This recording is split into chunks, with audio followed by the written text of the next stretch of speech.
I couldn't see the light. Yeah, whenever I look up, I couldn't see the sky. Yeah, yeah.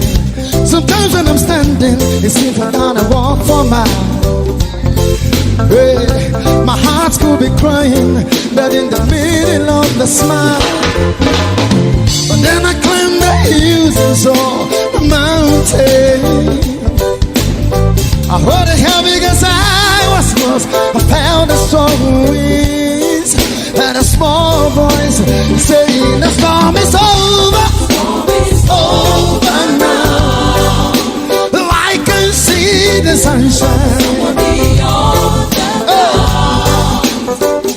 I feel the heavens. Come on and set me free. Whoa, whoa. Now, in the midst of my body, all hope was gone. I'm turning the rush curve and felt it all alone. Yeah, yeah. Every now and then I feel I'm gonna lose my mind. Hey, I've been racing for years, but still no finish line. Hey, but then I climbed the hills and saw the mountains. Hey, I hold the hell because I was lost. I felt the strong winds and a small voice saying the storm is over now. Hey, the storm is over in your life. Hey, hey, hey. I'm feeling the heavens. Heaven is over. Won't you come and set me free? Hey, I have a maker. He formed my heart before even time began. My life was in his hands. Hey. I have a father. He calls me his own. Hey. He will never, never, never leave me. He will never leave me, no matter where I go. He knows me, my name. He knows my name. If you are in your house, lift your two hands. He knows it. He knows. I feel the glory coming down. He sees everything. He sees all the tears that fall. And he hears me when I call. He knows me, my name. He knows my name. He knows my every thought. He knows my every thought. He sees it. He sees all the tears that fall. And hears me when I call. He knows me, my name. He knows my name. I know it will never fail me. He knows my every thought. He called me from somewhere, from somewhere. And if you take it high, I go. Oh! Just clap your hands everywhere.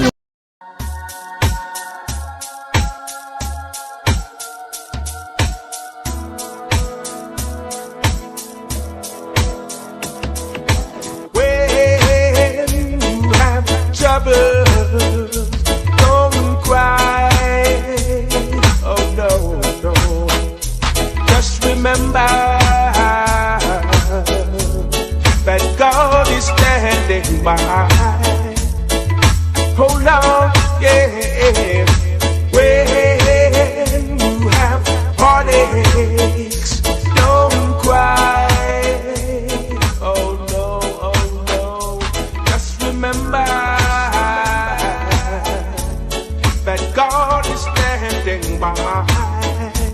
Sometimes down, when your burden is down, just remember God is standing by. Thank you, Lord. So there's no need to cry. Oh, God is standing by. Thank you, Lord. So don't you worry and don't cry. No, no. When you have troubles, don't cry. Oh no. Just remember that God is standing by. When you cup running over, just remember God is standing by. Thank you, Lord. So there's no need to cry. God is standing by. Thank you, Lord. So just ride out to worry and don't cry. Yes, indeed. Yes, indeed. Yes, indeed. Of course, whenever he is at your side, nothing could go wrong. So, of course, the solution is clear. The message is crystal. And the instructions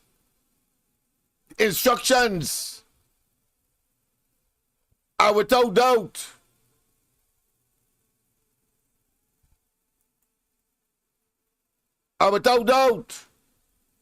Clear and pellucid, and no one can doubt that there is an Almighty One.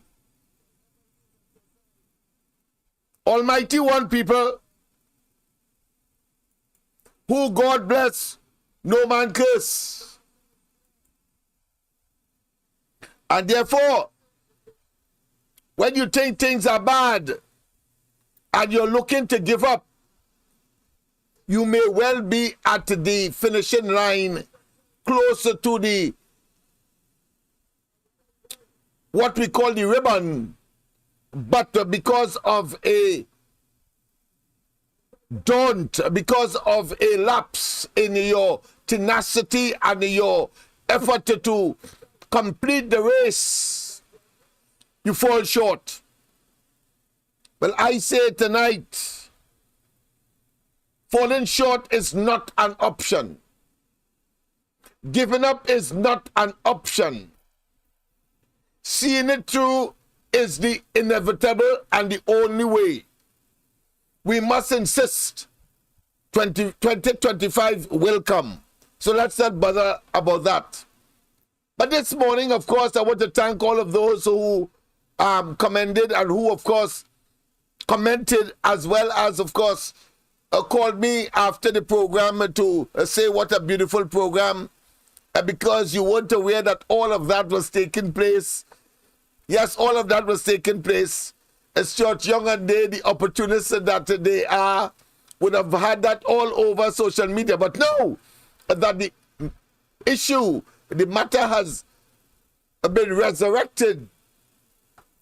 Maybe I'm talking biblical, because, you know, we have a resurrection as well. But of course, that can only happen after a birth. And the birth is that we must first get rid of this administration that has been doing untold damage to Trinidad and Tobago in multiple ways. That being as it may, I want to tell you that I didn't finish the letter this morning that I responded to Short Young having sent me a pre-action protocol letter asking for $700,000, and I must pay his lawyer for the lawyer constructing that pre-action protocol letter that was sent to me to the tune of $5,000. You see them fellas gone mad?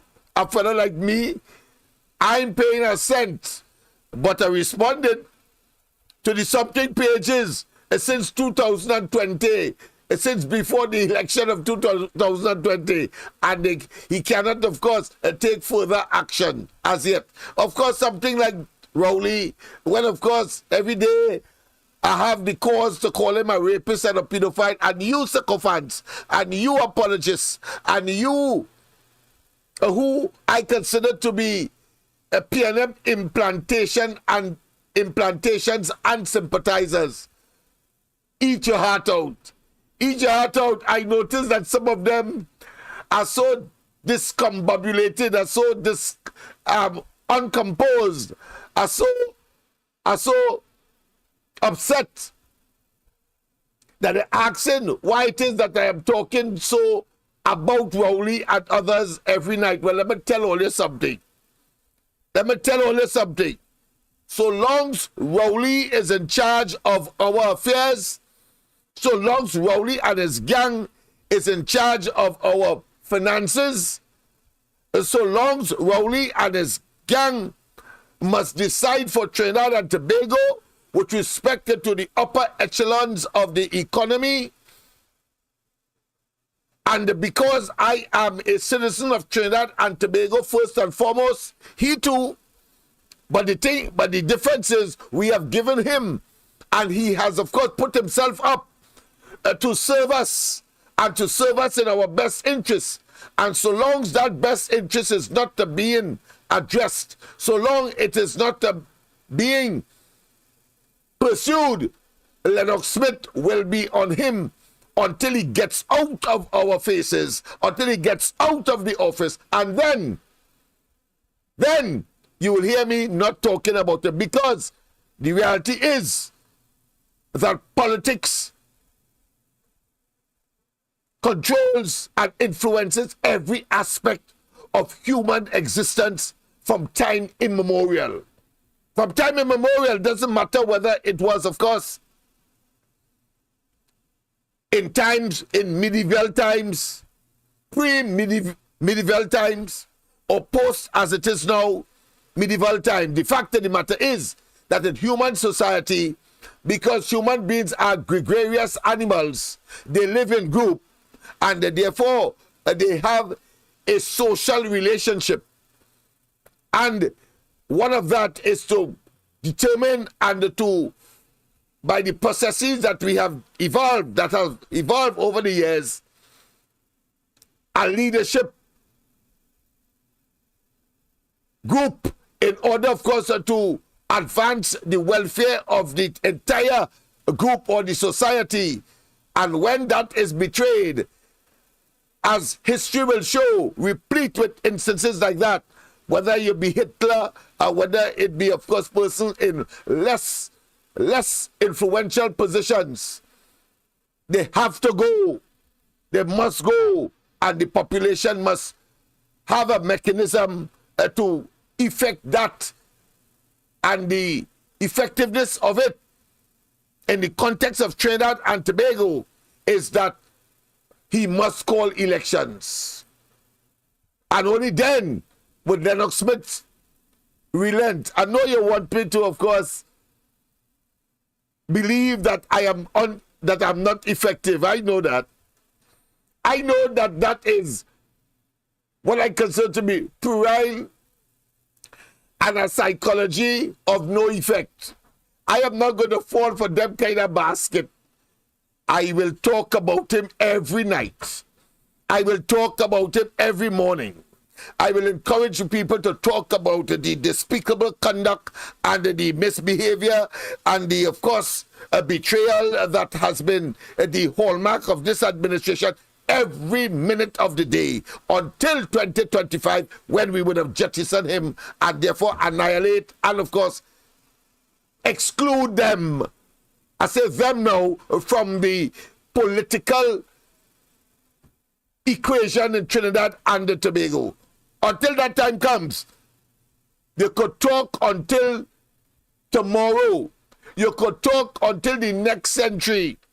I will not pause. So let's get that clear. So I'm making it very pellucid, very, but I consider to be clear, unambiguous. And I want to also tell you that there can be no better and no greater cause than to liberate the people that have been subjected to the tyranny and the poor and rambunctious as well as ruthless and brutal and macabre policies and programs as Rowley and his gang of miscreants have, of course, unleashed on the people of Trinidad and Tobago. Let me get that clear.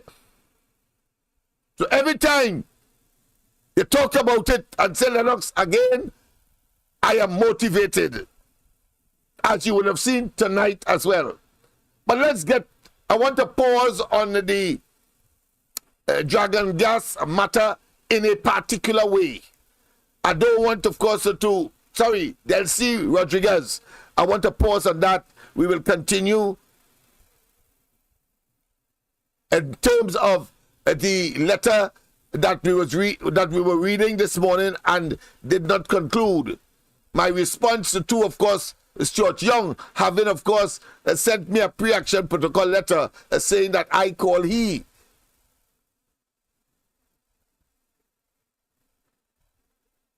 A drug mule.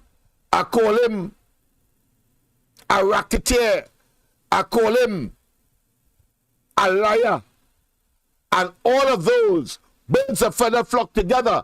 And if you bring a woman from Venezuela unannounced to the population, but has some heavy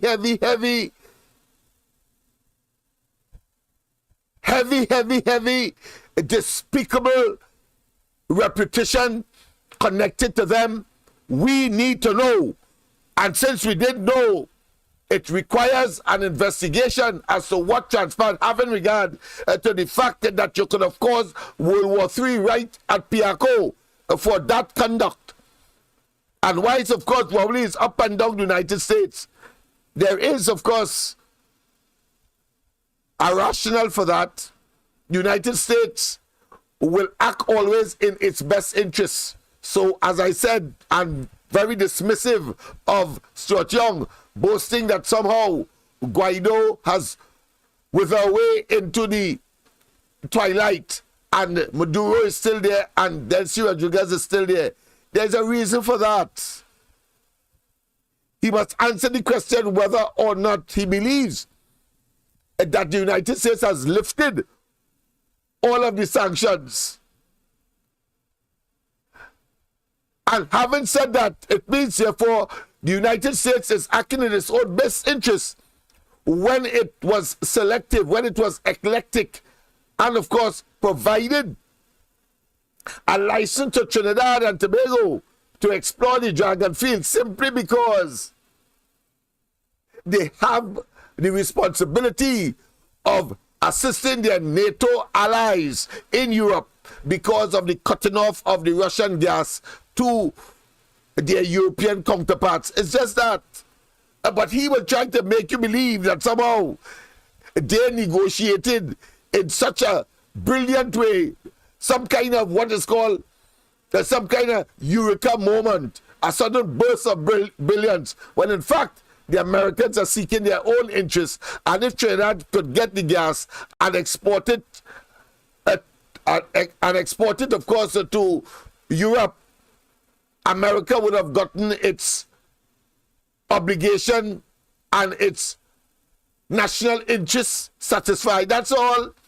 So we are merely pawns in that regard. But of course, these madmen, these lunatics, will ignore that. Not that they don't know, but will try to fool us and trying to make us believe that somehow they have been negotiating and they have negotiated that ultimately. No, the Americans gave them a blind. Common sense will tell you that. Why it couldn't happen before? Why they couldn't get the license before? Even if they would have applied. It's because of the Ukraine, Russian, and the commitment of the United States to the NATO countries that are basically in Western Europe. That's all. From the Baltic states, go right back down, of course, to Portugal on the Mediterranean Sea. That's all. Has nothing to do with anything else. So let us not waste time with these fellas. But let me give you, of course, a comprehensive scenario with respect, of course, to Delcy Rodriguez. It is important, people. You see, because if we allow Rowley and they to get away with that, as we allow them to get away with the interference with EBC in 2015, as we allow Rowley, because under the cover of COVID, under the excuse of COVID, to get away with that election in 2020, when, of course, he deliberately did not cause international observers to come to Trinidad. If we allow him to get away with that, the kind of fellow that he is, he engages in what is called brinksmanship, and he will take it to the edge. And he will do it over and over and over once, of course, he is getting benefits and it is working for him, that formula. And I say we must be disruptive. We must bring it to an end. We must terminate that disposition. We must make them know that we know. We must make them know not only are we aware, but we are prepared to act. And act decisively to, of course, resurface our democracy. Because if we don't, crapo smoke our collective and individual pipes. Let me repeat that. Crapo smoke our collective and individual pipes. Oh, I know something was missing. Yes, I realize that now. The numbers to call. I knew something was missing from the screen. Let me just get that back on stream before, of course, we continue. I accidentally would have, of course, yes, I would have accidentally discontinued. So there you have it, of course. Don't forget, people, numbers to call, 337-6940. My apology. 337-6940. That's the number to call. And of course, the number to get us as far as our Christmas hamper is concerned, 337-6940. No, that's the number to call here. The number for hampers, 336-6594. 336-6594. Yes, indeed. Sorry about that. But I knew, I was feeling a bit naked, and I wanted to know what was missing. So I know that somebody would have called and indicate that, of course, you're not seeing the numbers. So all of you who are out there and willing to, of course, call in now, you can do so.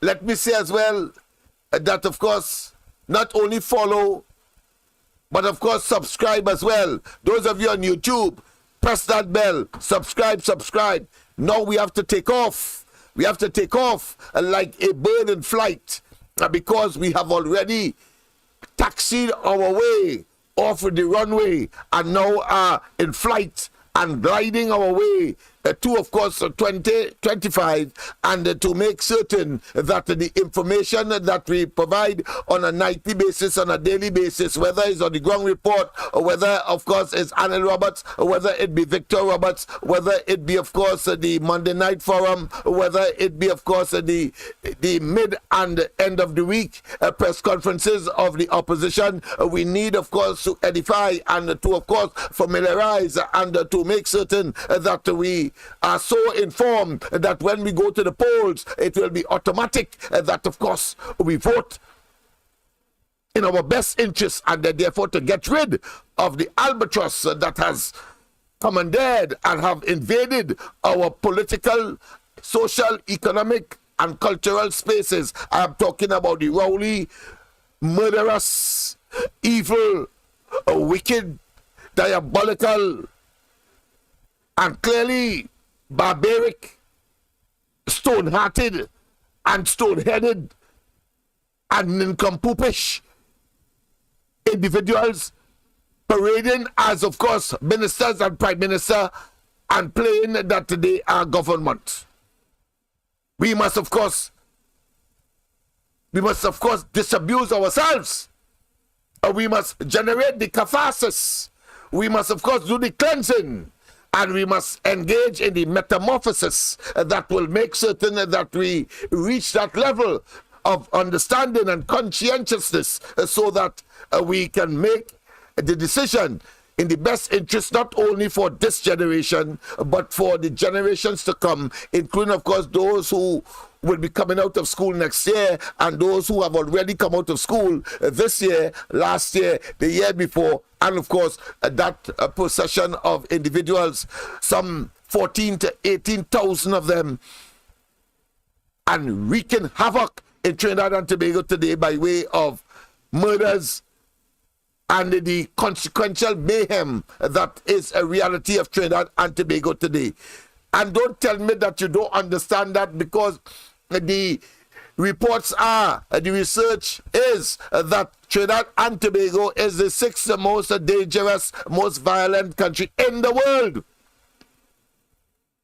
And that the hogwash that Rowley and they are telling us that one that is a lucky thing we vote for them.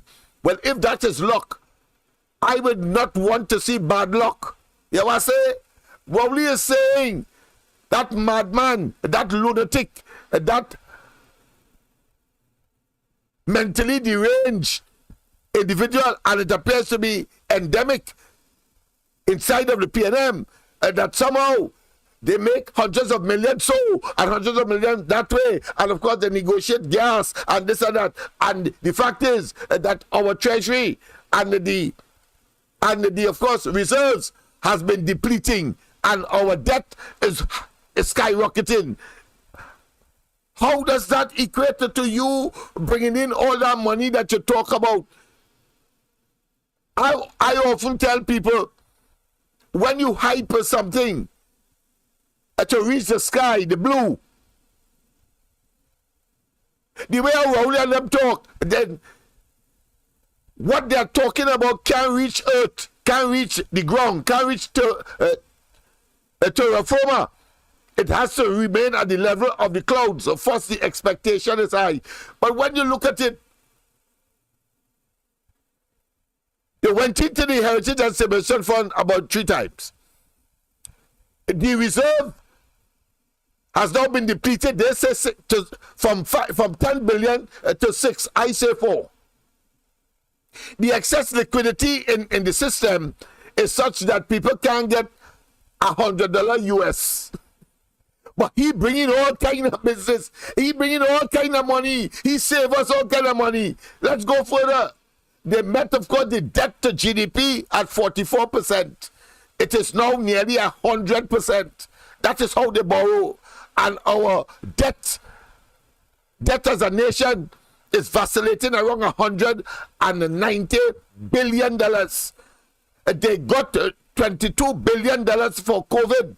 They take the majority of it and spend it on, of course, supplying their 1%ers in the main, with paying them VAT, and rob the poor people. You know what I say? I say rob poor people of a hamper. Oh gosh, Rowley, a hamper. People struggling to pay the rent because you lock down the place and you prevent everybody from making $1 one way or another, whether they own the business or they are in, or they were employees. You take them poor employees, people selling tulum, people selling polori, people selling roti by the wayside, people selling doubles. You take that and you give it to the 1%, Rowley. Tell me a lie. Because from the time you tell me that, I would want to know where the money is, because you can't account for it. And there are thousands of persons who filled out those complex forms, and it was deliberate. Those complex forms were deliberate. It was designed because they know the majority of the grassroots, the ordinary person, may not be so familiar with the filling out of form. That is why I tell you all that at minimum, we must have a society across the board that is at minimum functionally literate and functionally numerate. You know what I say? I say our duty and responsibility when we get rid of that albatross and those Neanderthals and cavemen that has, of course, ruined our country and will continue so to do once we keep them in place. We must have a population at minimum that speaks to what? To functionally literate agenda and protocols. We must. I heard the most amazing thing by a minister. I think it's the Minister of Finance, acknowledging that too many people in our society cannot read and write and check and count and do simple arithmetic. I wouldn't even say maths.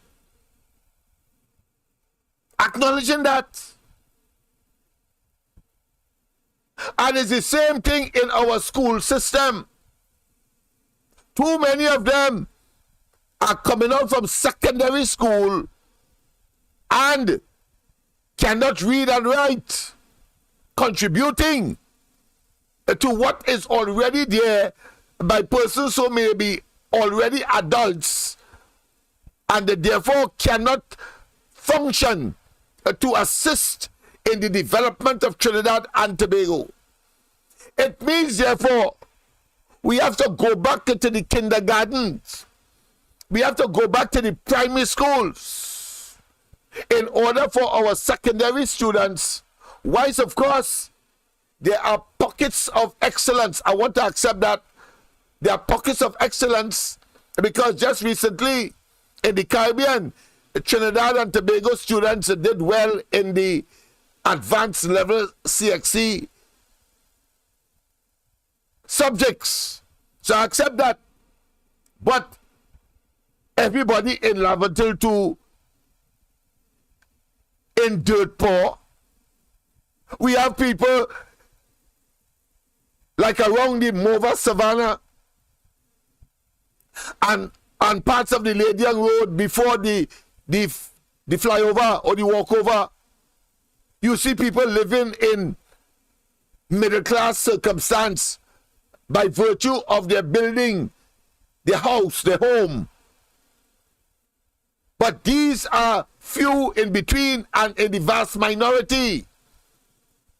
So that is what accounts for that situation. But Rowley and they will take, of course, those who would have done well and give us the impression that everybody doing well. That is opportunistic, and that is not pragmatic, and that is not real. It's an illusion. It's an illusion. And the psychologist has a term for that. Yes, they have a term for it. It is called fronting. A situation where you take, of course, the exception and try to project a narrative to say that it is the norm. That is Rowley and they. So when they have a modicum of success somewhere, whether it's crime, whether they caught, of course, somebody with drugs or guns, they then, of course, pat themselves on the shoulder and make it look as though the way how they would have packaged it in order to sell it as if it's the norm. That time it is the vast exception. And who understands that will be in a better place, a better position to generate the policies and programs to really and truly take Trinidad and Tobago from A to B, then to C, right down to Z, making sure that everyone in Trinidad and Tobago is functionally and numerally literate. Yes, framing is the term. Framing is called framing, where you take one success story in the sea of failure and say that this is it. This is the norm. I mentioned that this morning with respect to Heinz. Support about 6 students in the sea of hundreds of students that cannot and have not done well in school, are all over the place holding guns or being attracted by the negative elements and then making that the norm. You had to be an asinine specimen of inhumanity to take that position. You always have to take, and I've learned that I prefer to take from the negative and then go to the positive, not take the positive, because along the way you'll be able to turn those negatives into positives. Rowley and them like to take the positive,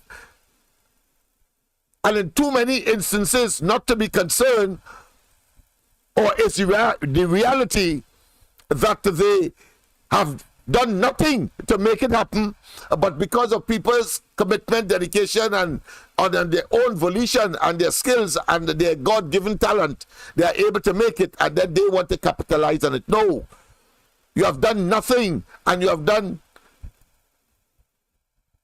the country no service by, of course, engaging in those kinds of slipshod, underhand, and retrogressive policies and programs and attitudes. But let's go straight, of course, to what I said earlier with respect, of course, to a comprehensive analysis of the Dragon deal that will, of course, include, of course,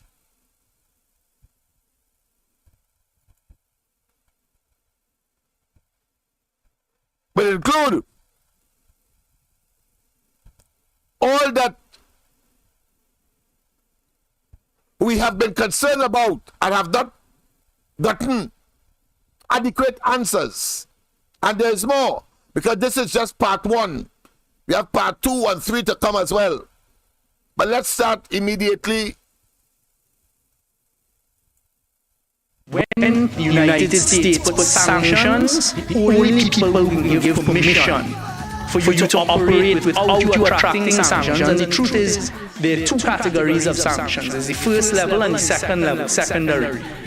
We are at the second level. There's a huge risk and no one will do business whilst that is taking place. We'll recall the Prime Minister in one of his transparent press. I thought it was important, of course, you'll hear in the background my colleague on the ground report, his tune about this matter. They closed the border about Del C. So listen carefully. Wise, of course, parts of it, not the whole thing, but he's in the background, and then, of course, you'll hear him playing, of course, much more loudly when they would have completed the narrative. Conferences not too long ago, saying that it is as though you are pushing a boulder up a hill. Fortunately, a few days later, a few weeks later, the end of September, we got the license. We got the agreement from Venezuela. And I'll give a quick history here. I made 8 trips to the United States last year, several of them with the Prime Minister. It was pursuing this business. So when I sit in the Department of Agriculture, which was part of our strategy, recognizing that we're a huge producer of ammonia that is needed in the world post the Russia-Ukraine crisis and war, That is the strategy we're implementing on behalf of the people of Trinidad and Tobago. Saying Trinidad and Tobago has something the rest of the world doesn't have. And I said it on international TV as well. At the time, people didn't understand. Trinidad and Tobago has immediate capacity to produce LNG, ammonia, urea, UAN, which are all fertilizers based on unnecessary and methanol. And we're next to proven reserves, 17 kilometers of pipeline away in Venezuela. And that is what picked up traction. So when Europe and other countries need LNG and ammonia, we have an immediate solution, not today for today, not today for today, not today for today, but we will fill a big global void in the need for LNG, ammonia, urea, UAN if we get access to proven reserves of gas. That is 17 kilometers of pipeline that can be done in a very short time frame in the scheme of things. That can be done in a very short time frame in the scheme of things. That can be done in a very short time frame in the scheme of things. Not today for today, not today for today. So you will recall when I went on CNN I want you to understand these fellas. And they engage in, of course, opportunities for people like myself to generate the appropriate adjectives to describe them. And because clearly, what he was saying there is a total oxymoron. Because how could you say immediately and then say not immediately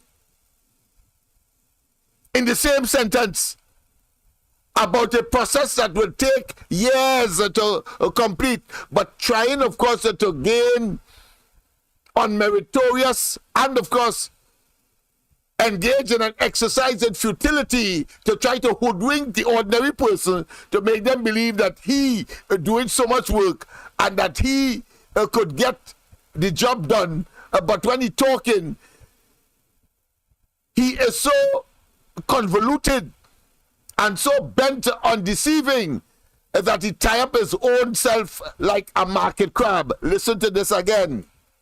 Producer of ammonia that is needed in the world post the Russia-Ukraine crisis and war. That is the strategy we're implementing on behalf of the people of Trinidad and Tobago. Saying Trinidad and Tobago has something the rest of the world doesn't have. And I said it on international TV as well. At the time, people didn't understand. Trinidad and Tobago has immediate capacity to produce LNG. You hear? Immediate capacity to produce LNG. Listen to him. Ammonia, urea, UAN, which are all fertilizers based on unnecessary and methanol. And we're next to proven reserves, 17 kilometers of pipeline away in Venezuela. And that is what picked up traction. So when Europe and other countries need LNG and ammonia, we have an immediate solution, not today for today, not today for today, not today for today, but we will fill a big global void. What is he talking about? The man has gone mad. He has gone berserk. The man is simply a moron.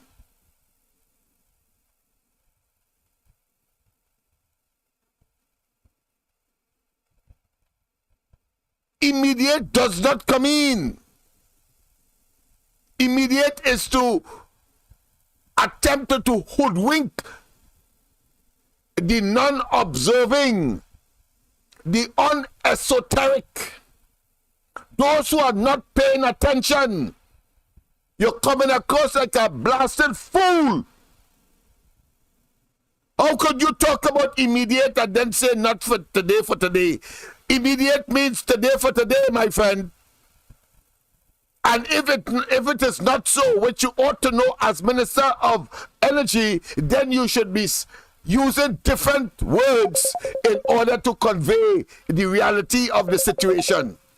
And not today for today would be part and parcel of that, but you cannot say immediate. A pleasant good night. Welcome to the corridor. Pleasant good night. Welcome to the corridor. Pleasant good night. Welcome to the corridor. Good night. Good night. You hear me? Loud and clear, my friend.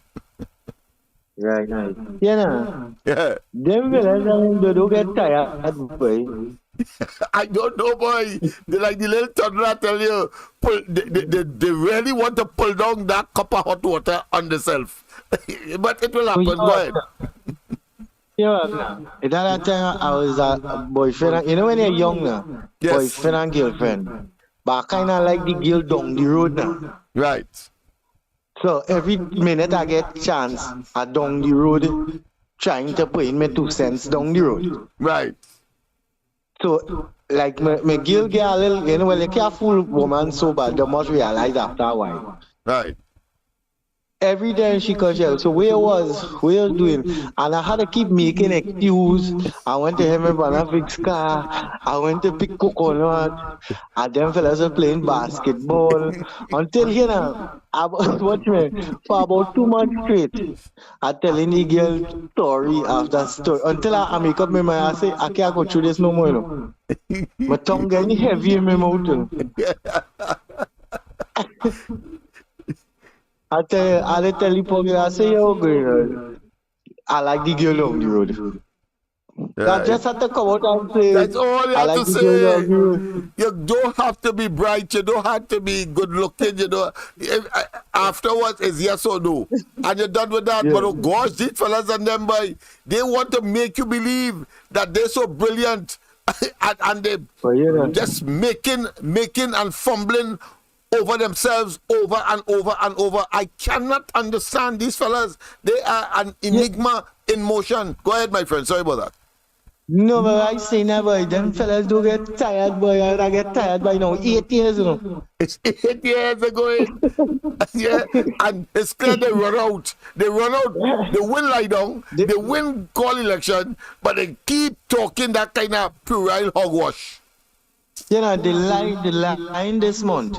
And next year, the truth does come out, and they have to make up our next lie on the spot. One time. I tell you, I get fed up, boy. I get tired, boy. Yeah, because Delcy Rodriguez here again with them, just as the email 3 years after.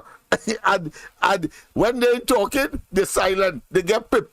It was Rowley who brought that into the lexicon, the political lexicon in the country, when he was talking about he said birds does get that, so people does get that too. Well, them getting it on a regular basis. That's cool, yeah, because I get tired, but you know, oh God, boy. Yeah. I mean, and you're looking like a buffoon, you're looking like a fool, you're looking like an nincompoop, you're looking like an ass, you're looking like I mean, like if you cognitively and intellectually in decline, is as if they're suffering from some kind of, I wouldn't say schizophrenia because that is split personality, but certainly they sound like if they have Alzheimer's. Yeah. In the need for LNG, ammonia, urea, UAN. If we get access to proven reserves of gas, that is 17 kilometers of pipeline, that can be done in a very short time frame in the scheme of things. That can be done in a very short time frame in the scheme of things. That can be done in a very short time frame in the scheme of things. Not today for today, not today for today. So you will recall when I went on CNN International with Richard Quest, that was the message. At the time it was not understood, but it was part of the strategy, and it was understood where it needed to be, because we ended up with an OFAC license that no one else has. Venezuela. You will recall in 2016. Of course, the OFAC license, well, I can tell you, about 3 or 4 firms get that same license to go into, but for a longer period than, of course, than what Trinidad got. Longer period than what Trinidad got. I think Exxon or affiliate or similar American firm got that, but I'll bring the specificity. I don't want, of course, to hazard a guess, but I will bring that to show you where that Trinidad and Tobago. You see, when he says Trinidad alone gets it, he's attempting to project himself as unique, that they are the best negotiators. Just as how he told us, and he said the same thing in that presentation in the parliament, that the opposition always interfering, and of course they are unpatriotic and so on. But remember when he told us about Sandals? Oh, Sandals is the best thing since sliced bread. And he was just in that mood, but all of that is theatrics. He simply don't know what he's talking about. And then he said that when Sanders advertised on CNN, you see, they like them big thing, CNN and of course Fox News and so on, Trinidad and Tobago getting exposure. Where is Sanders? Just as of course Imber tell us Sanders will bring in, when it is in operation, 500 million to the coffers every year. 500 million, like $500 million. Where is it? And Rowley told us that they're losing the war on crime, and he tell us, well, back in 2017 about Sanders as well, our foray into, of course, the diversification of the economy. They love hyperboles and, of course, grandiloquent talk. Big talk with the appropriate, of course, body language to give the impression that they know what they're talking about because he is Prime Minister and he is Minister, etc. But you're only making a shame and a mockery of public office in this country at the highest level. So Rowley told us that the foray into diversification and the major plank of that diversification is, of course, moving into tourism. And he was so upset that the crime situation could not have been resolved at the time. And today, he has the triple record of the most murders since Trinidad and Tobago became independent. And since Trinidad and Tobago had electoral politics, party politics, since 1956, as part of its political offering and, of course, a system. 3 records, one after the next, of the most murders in the history of Trinidad and Tobago. Rowley told us those things before, and today the entire thing collapsed on them. They themselves seem to be collapsing. Some may think that it is them who should have been in that pipeline. Yes, subjected, of course, to the force that caused it to suck those 5 unfortunate divers in. And today, nobody is talking about some kind of compensation for the families. Oh Lord, I know that you don't give us more than we can carry. But when we have to ask, even though we are persevering, how much more at that nincompoopish talk we must get? And we know, of course, 2025 will come. Let's take another call. Pleasant good night. Welcome to the corridor. Good night, sir. Good night to you. Yes, I'm lying on my bed here watching your program. And, it appears to me that the PNM is doing and have done everything for the past 8 years not to be in office. It appears to me like they're not really interested in being in office. But the people keep putting them back there.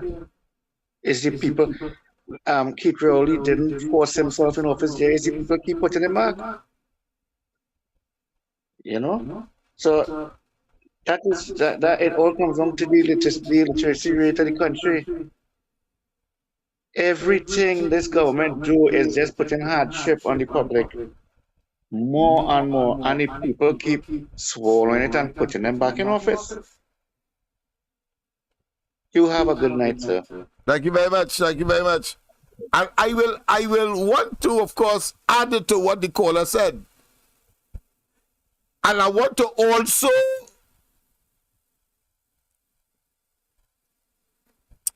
also demonstrate another variable in that, because it is not a straightforward case that the people keep putting them back. Now, I'm not making any excuse for anybody, and I don't have any brief for anybody, especially when I am on the corridor transformation and on the ground report. But the fact of the matter is that it is very difficult for me to accept that they don't want to be there, Rowley and them. That's the first thing. Very difficult. You see, if that wasn't the case and it was as the caller said, then they will be hoarding money and having slush funds and went in Tobago and almost emptied the treasury and the budget in Tobago when they realized they had 6 seats and they want to get to just about 7. They don't mind.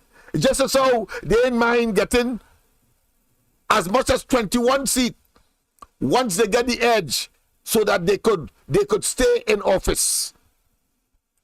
And I want to add to what the caller said, because it is important that we understand and not, of course, look at the other factors and variables that would cause the people to vote in that manner. Because he's right. They have done everything to get the hell out of office. But in doing so, they want to remain in office. That is a big difference between myself and that caller.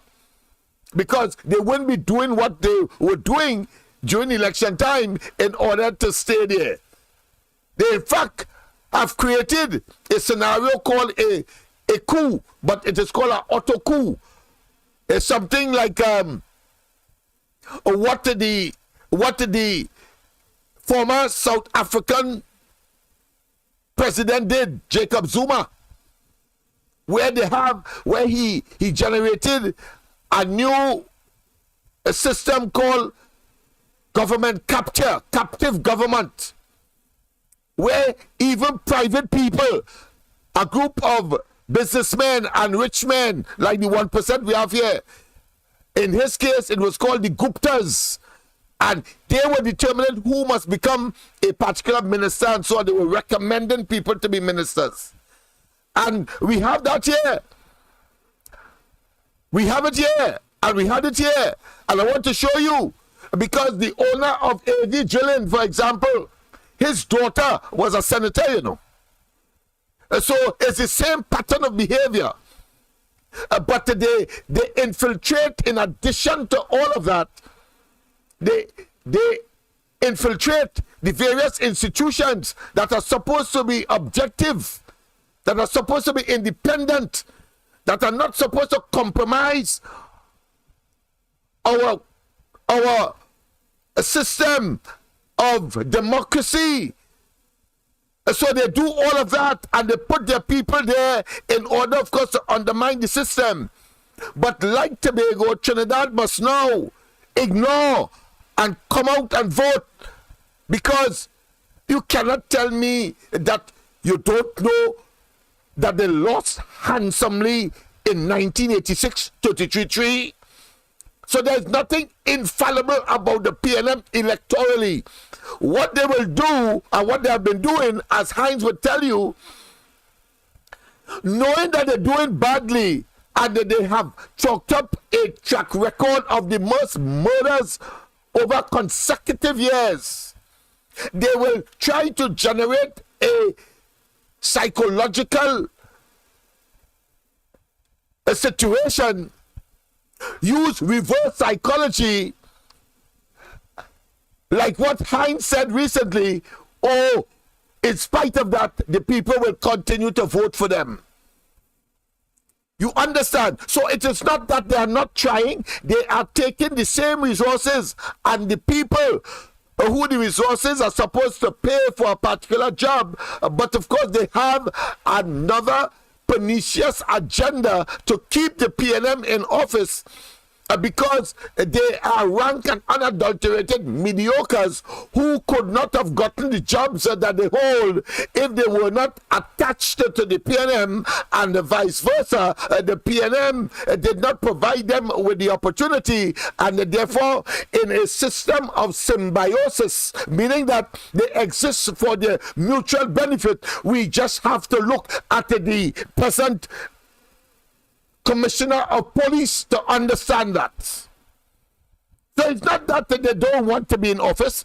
They believe that they can manipulate the system sufficiently. And in manipulation here, notice I identify specifically where they would be manipulating, putting people in position to compromise their own integrity and the integrity of the institution, whether it be, of course, the Police Service Commission, whether it be, of course, the Office of President, whether it be the EBC, the Elections and Boundaries Commission, whether it be the DPP, whether it be the Office of the Attorney General. Not that you don't expect that, because it is a rank and unadulterated political office, but they engage by corrupting the officers therein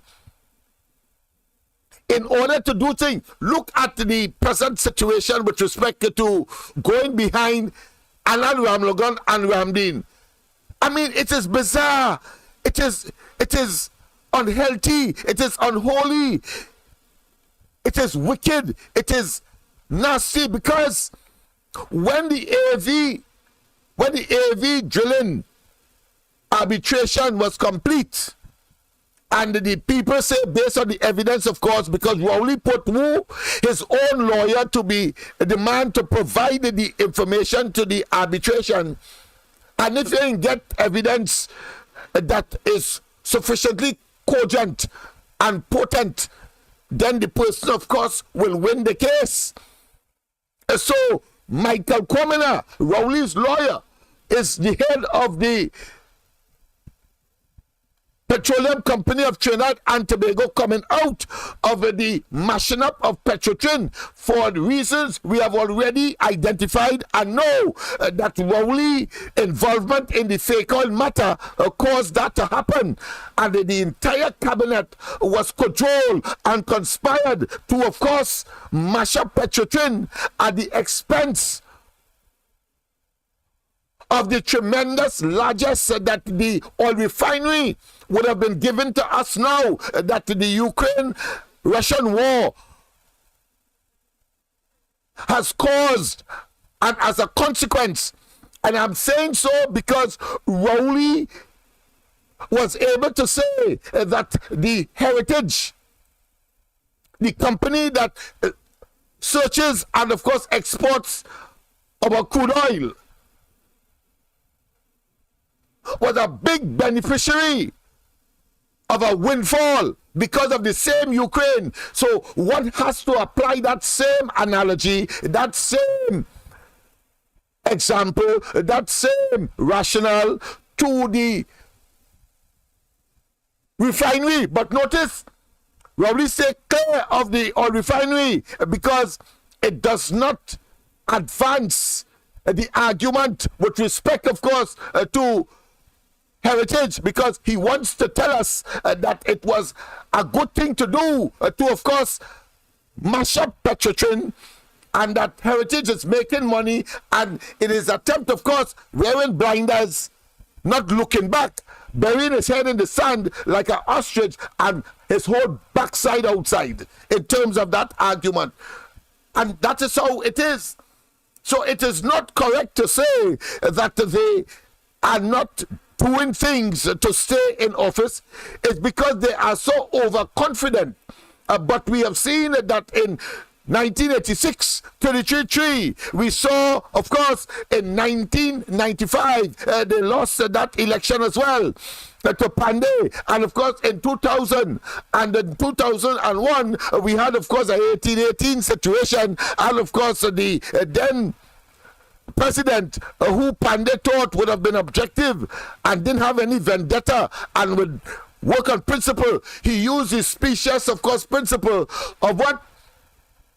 Of moral and spiritual value, and gave it to the PNM under Manning. And guess what? It was the most devilish individual that could, of course, have been given that, and that therefore neutralizes and renders null and void and of no effect. The argument that Robinson gave is a fella I loved, and I will explain that sometime in the future.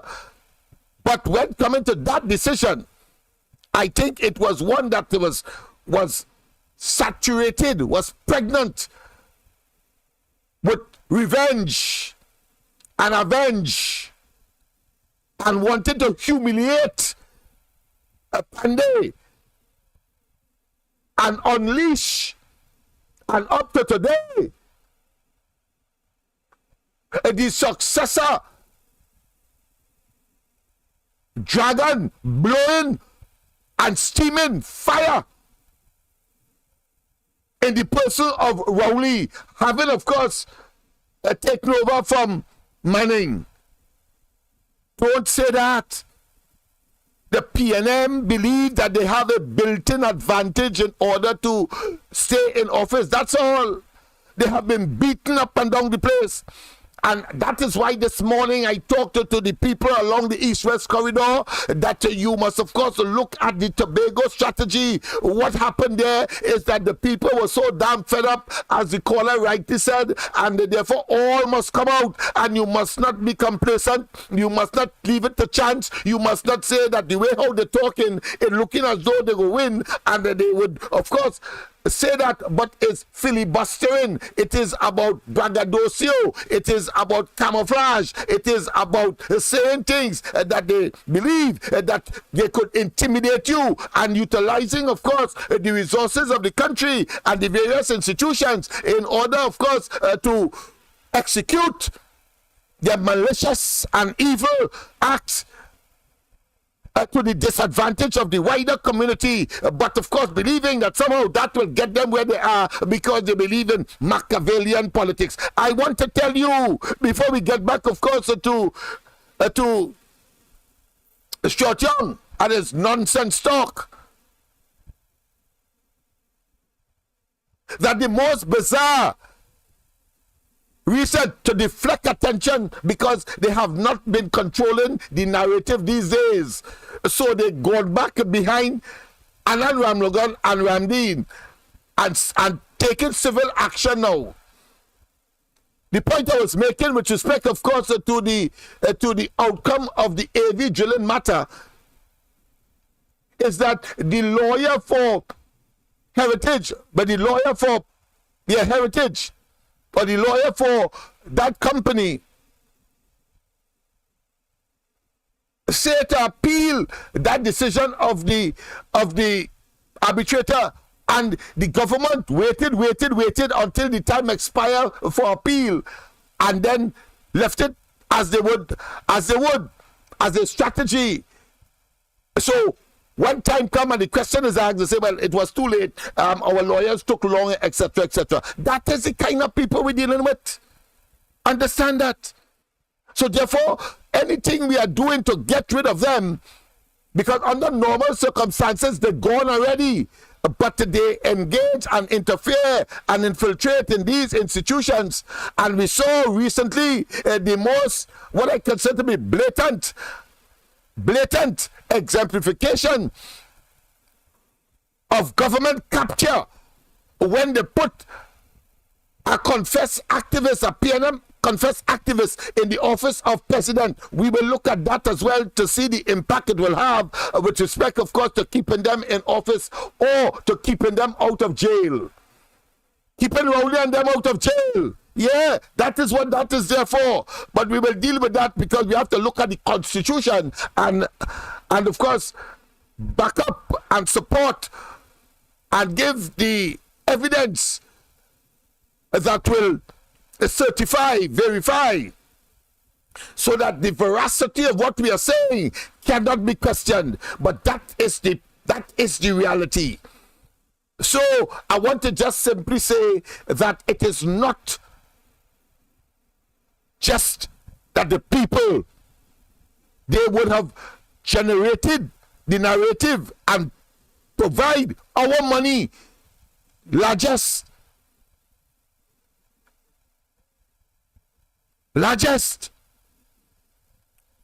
have jobs all over the place and have their people even engage in violence. We saw that, of course, with respect to the rocket in Sadiq Bash tank. It was a PNM construct to embarrass, as they attempted to do now with respect to Alan Ramlogan and Ramdeen. What I know, however, that they have almost run out, if they run out of strategy, because to try to get back Ramdeen and Alan Ramlogan into court, I think is the most stupid. I am no lawyer, but how the hell the DPP pull back the case? The man who is the star witness was bribed by the government. You know what I'm saying? Was bribed by the government. They give him $10 million in a criminal matter. No way. No way. That happens in a criminal matter. You don't give a man incentive. You don't give a man motivation. You don't give a man bribe to come and testify in a criminal matter. No. You don't do that. The person looking to save your own skin, and therefore you come as state witness. That's how it is. That is what we were led to believe, that he, Nelson, the chief witness, was trying to save his own skin, so he's prepared, of course, to belch and to say anything. And Rowley was up and down the country talking about Pamasa. This man is such a dunderhead, is such a bald-headed nook, is such a bald-headed idiot. Pamasa didn't get paid. Pamasa was looking to save his skin. He comes and tells us that, and those persons in the PNM audience lapping up that and saying yes, yes, yes. I don't know. I don't know what has happened to common sense. Common sense is not as common as one would think in Trinidad and Tobago, and especially among those members of this government who are supposed to be university graduate, and Rowley supposed to have a doctorate. I suppose because his rocks, he has a difficulty in thinking, because that is inanimate, as opposed, of course, to the biological material that comprises our brain. Yeah. How could you be so gullible? How could you be so simplistic? How could you be so abiding to obvious nonsense? So, my friend, those are the parameters that we must now look at, and that is why our job is to continue that process. Yes, we have to deal with, of course, all of the international organizations that deals with, of course, those institutions that conduct elections in countries. So that is what we are doing. I've already contacted, of course, and we have correspondence already with the Carter Foundation, one of the institutions that was incensed and contributed to the change of government in Guyana, when, of course, the predecessor president wanted to thief the elections. Let's go straight to the lines. A pleasant good night. Pleasant good night. Welcome to the corridor.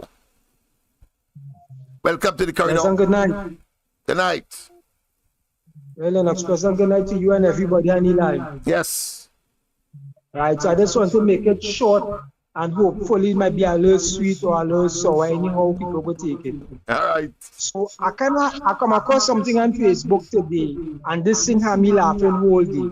So I want to see if I could quote it word for word. So they're saying that around this season, don't vex with little children when they believe in Santa Claus, because they say that big people believe in Kid Rowley.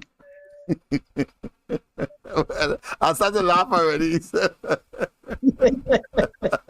I started to laugh already. I think that's the joke of the week. And the week don't start.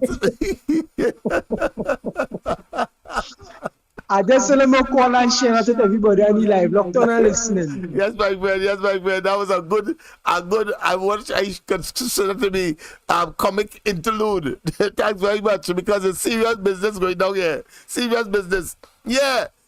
So understand, as I said, Carter Foundation, and as a member of Amnesty International, I am very sensitive. I've already contacted them.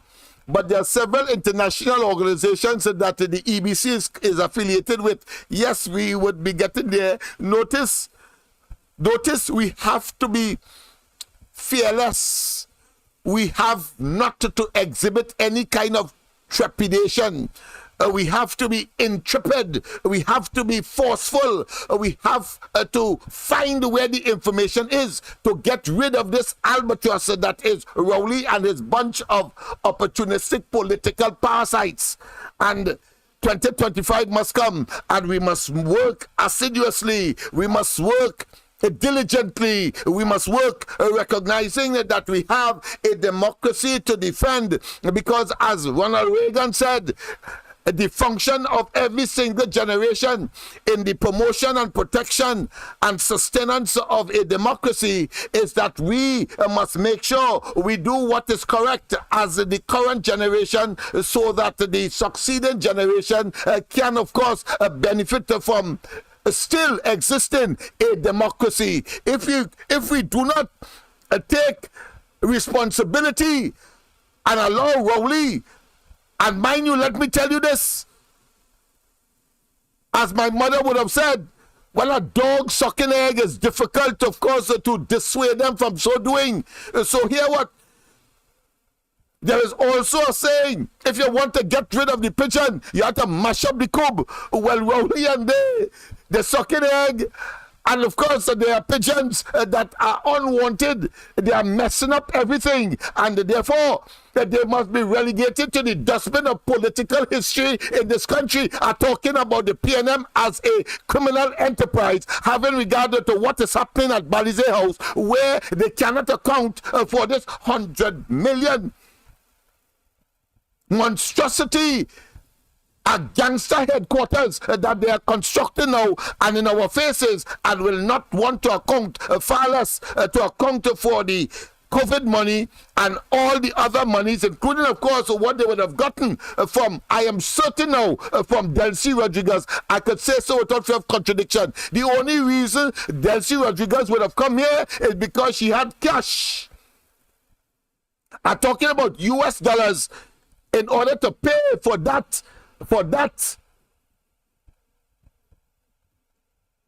shipment of gasoline that left Paria, and Paria cannot today tell us exactly what transpired. And she found herself with Peter Vesta official and a fella who, of course, engaged in contracts, and he's the man who signs off. So I'm certain that there was cash money. Some say it's gold bullions. Whether it's cash money or gold bullions, both of them are good as cash, or put another way, good as gold. Had to be. There's no other reason, because it was easy to go in front of a computer, and of course on a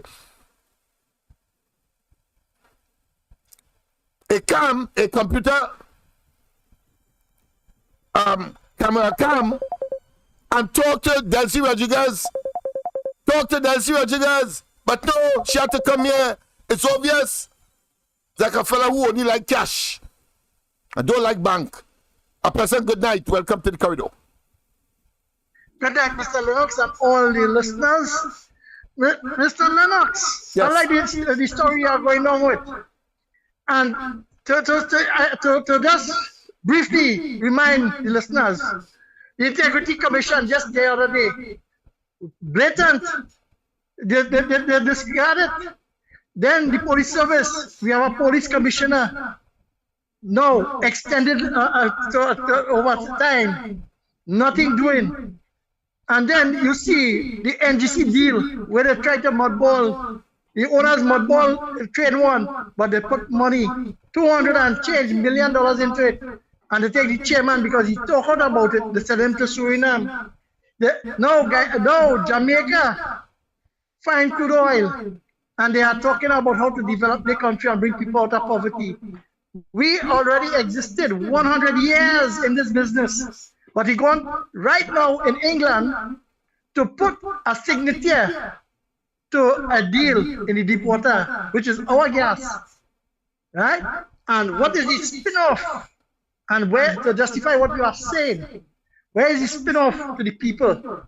Now they come with Mr. Ram Logan and Mr. John Randy. Yeah. But where's Faris Arwari children with the guns and Asolia dead? That is known fact. Then you come and you see Faris Arwari when you're talking about Nelson. Vincent Nelson, he perverted the cause of justice by fabricating wrong evidence and put in conspiracy to bring down a sitting attorney general. And now they come with a conspiracy to say that the UNC had spent out all this sort of money from 2010 to 2015, and they are the best. But $500 billion disappear in the air, just like the cashless society is making. MBLM and the procurement legislation to guard us against wrongdoing. You see what they do in the parliament? They mash it up. So if the citizens of Trinidad and Tobago don't come together after 56 years of PNM existence as a political party, just look to the hills every time you're in the capital and see what a shame. Have a nice night, sir. Thank you very much. Thank you very much. And that level of analysis is what I expect of every single caller and concerned person in this country. Now, we all cannot analyze at the same rate, I agree with that, and at the same pace. But as information is gleaned and you add it to what is already in your intellect, you'll be able, of course, to closer and closer reach to a more rational position in terms of the politics of this country and the viability and or electability of the PNM. Yes, we agree, they know damn good. But there are factors that would have they would have created for themselves in order to stay in office. They are prepared to undermine the electoral process. They are prepared, of course, to infiltrate institutions that influence the outcome of elections. We know all of that. But at the end of the day, we, the electorate, all 1.5 million of us, minus, of course, those who are below the age of 18 years, and therefore, just as 1986, just as 1995, just as 2000, just as 2010, just as in Tobago, 2025, it demands that we do to Rowley and the PNM that which they did to us, betrayed their contract. That is what has to happen. All the other things that might have gone to making it happen, we will do before 2025. But 2025 is the creme de la creme, the litmus test. A pleasant good night. Welcome to the corridor. Good, and how you going, boy? I'm all right. We continue, of course, to plug away. I see the PNM and Limo taking action against Alan Ramlogan for his salary. What kind of foolishness is this these people trying to do? They got a hold and are ready for themselves. They want to bury themselves now. They keep this now. The PNM can imagine when this man could run all these cases of victimization and all these other things against him. I could imagine by handing that man a millionaire, making that man adding to the millions that you already have, I'm sure. These fellas. Go ahead, my friend. Make your contribution. Sorry. These fellas, this PNM ridiculous. I find Ram Logan and Ram Dean should levy and Balize house. They should levy and Balize house when it comes time to retrieve finances. Because this is an act of wickedness by the PNM government. Not the innocent taxpayers, but the innocent taxpayers will have to pay. But the PNM should be levied on, let me take the whole of Balize house and also come up with that safe also back and go on. Understand? Yeah. Because they just over ridiculous. What they're trying to do again? Because the electionary TV on the horizon, they're trying all to brand this new men and them to more. Yeah. I don't know why they simply have gone berserk, lunatic, non-compass mentis. They are simply of unsound mind. And they will continue to go mad, as the Greek will say, who the gods wish to destroy, they first set them mad. They have gone berserk. Go ahead, my friend. Definitely, this destruction at this moment in time. We have nothing else to attack on. Because we had this. It's obvious they have reached the bottom of the nefarious propaganda basin, and therefore they simply have gone out of it. They have given up. They have given up. It's clear from that move alone. You know that they have given up. They have nothing again. They have no coup again. They have no gumption, as we would say in the Baptist community. The diaphragm has simply emaciated. When they had the Malcolm Jones issue, they dropped that and they cannot give us so many money for the country from that. Yes. And also when the fake all issue and the lawyers actually they're going to investigate the matter, they decide not to. And you just want to wonder, this PNM is only on a wish on to attack other people of the opposing party. That is all they want to do. When it's somebody in their or in their group, they don't do that. They keep at victory intensity and many more. You understand? Many more, because there was a case here with this guy Johnny Jump who was wrongfully arrested, the Sharon fella and his brothers. They had to collect over 600,000 how much dollars, and the state never appealed that matter. But little Vicky Rabajan went for a job in the Equal Opportunities Commission. She was given that job on the direction of the president, Paula Mary, that recommended her. The girl had all opportunities to get that job. When she reached it, it discriminated, attacked her, and removed her from getting the job. She won her case. Right? And she's supposed to be compensated for that. And she the job. Before the ink dry on the matter, the state appealed that one time. Also, the Ramaran issue one time. One time. Once it's to their disadvantage, any port for a storm. But evil could never prevail. They will, of course, get their just due. When their turn reach, you can see how they're crying and bawling. I see Rowley ball already, so I know what he's capable of. Only because they have the office and the concomitant legal trills, I should say, and network that they're getting on. So as soon as they're out of office, you'll see them like puppy dog all over the place. Watch and see. I find in matters such as this, when it's biased by the state, right? The person that bringing the investigation to be made to pay for that. Not the and state. I think the UNC have a duty to change the law in that regard. Because these fellas, knowing fully well that it's our money, they don't care, because that is ridiculous. What you going behind Anand Ramlogan and them for now? It's the DPP withdraw the matter. Right. It's the DPP withdraw the matter. All your concocted witness and always still want to benefit from that by taking the people to court. Of course, it is from a civil perspective, not a criminal perspective. But I'm going to talk about it afterward. I don't want to take away too much of your powder, so to speak. Have a good night, man. All right, that's it. All right.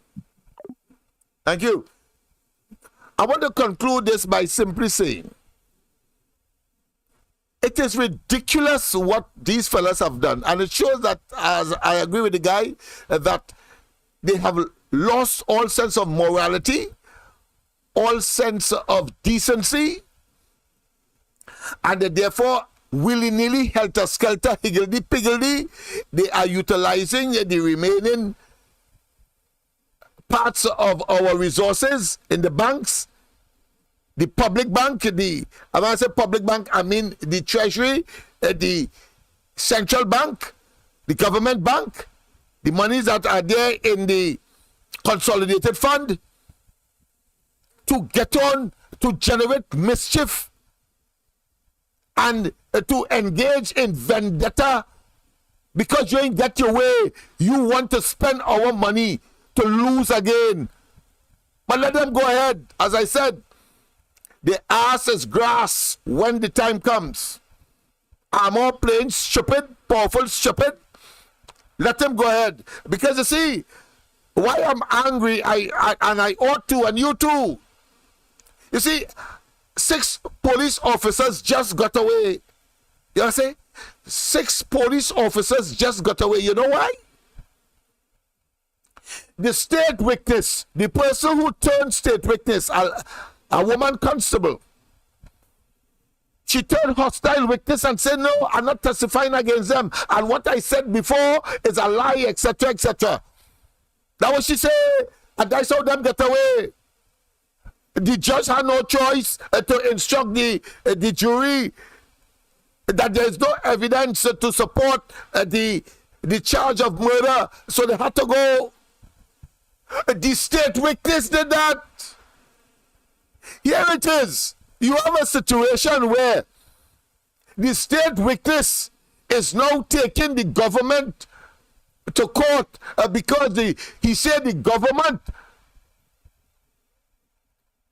strike a deal with him to pay him more than $10 million. He got $10 million and he's still suing for $90 million thereabout remain. You know what I say? I mean, people, come on.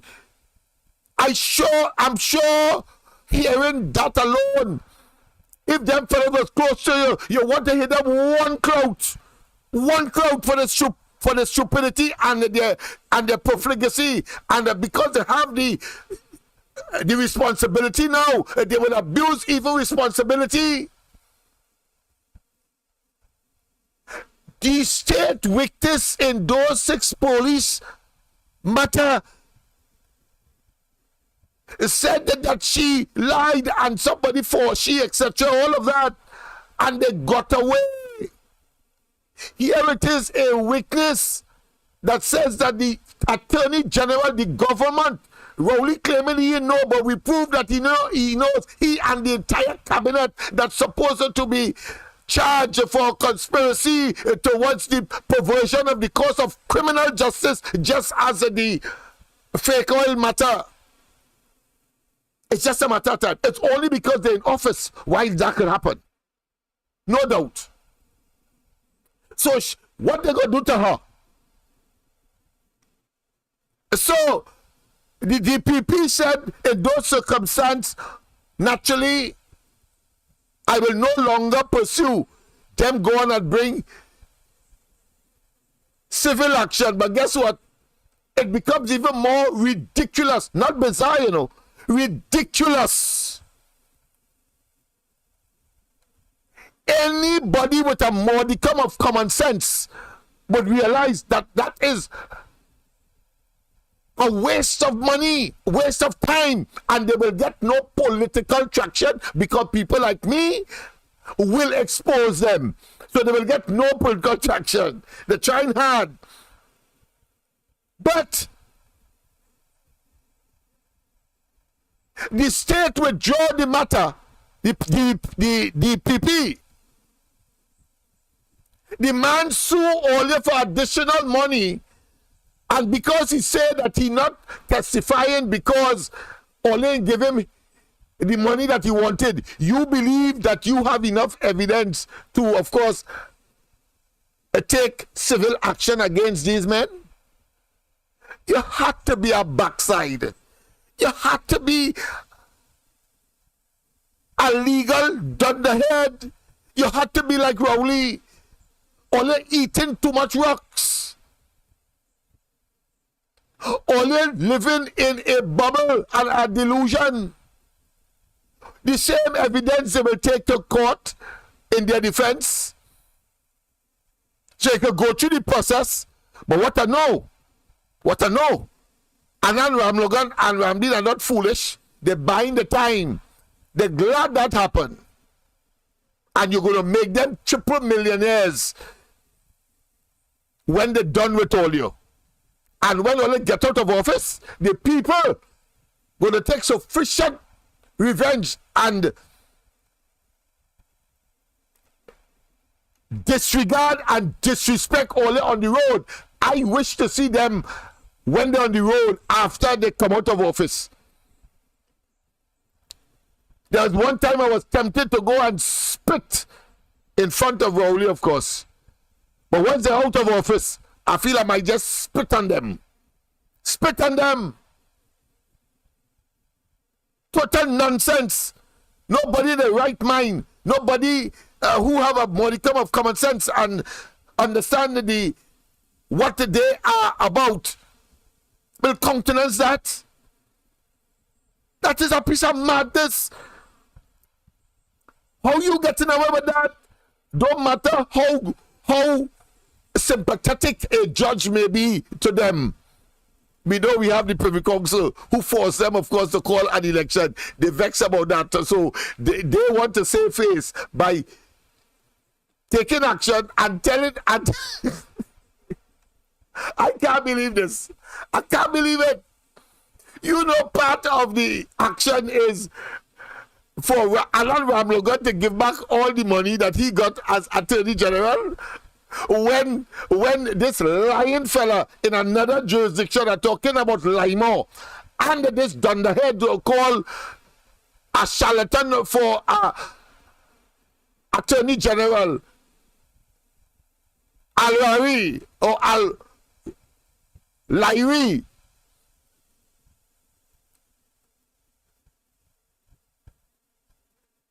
When they should be holding their heads in shame, they're looking to bring action, civil action against these fellows for that.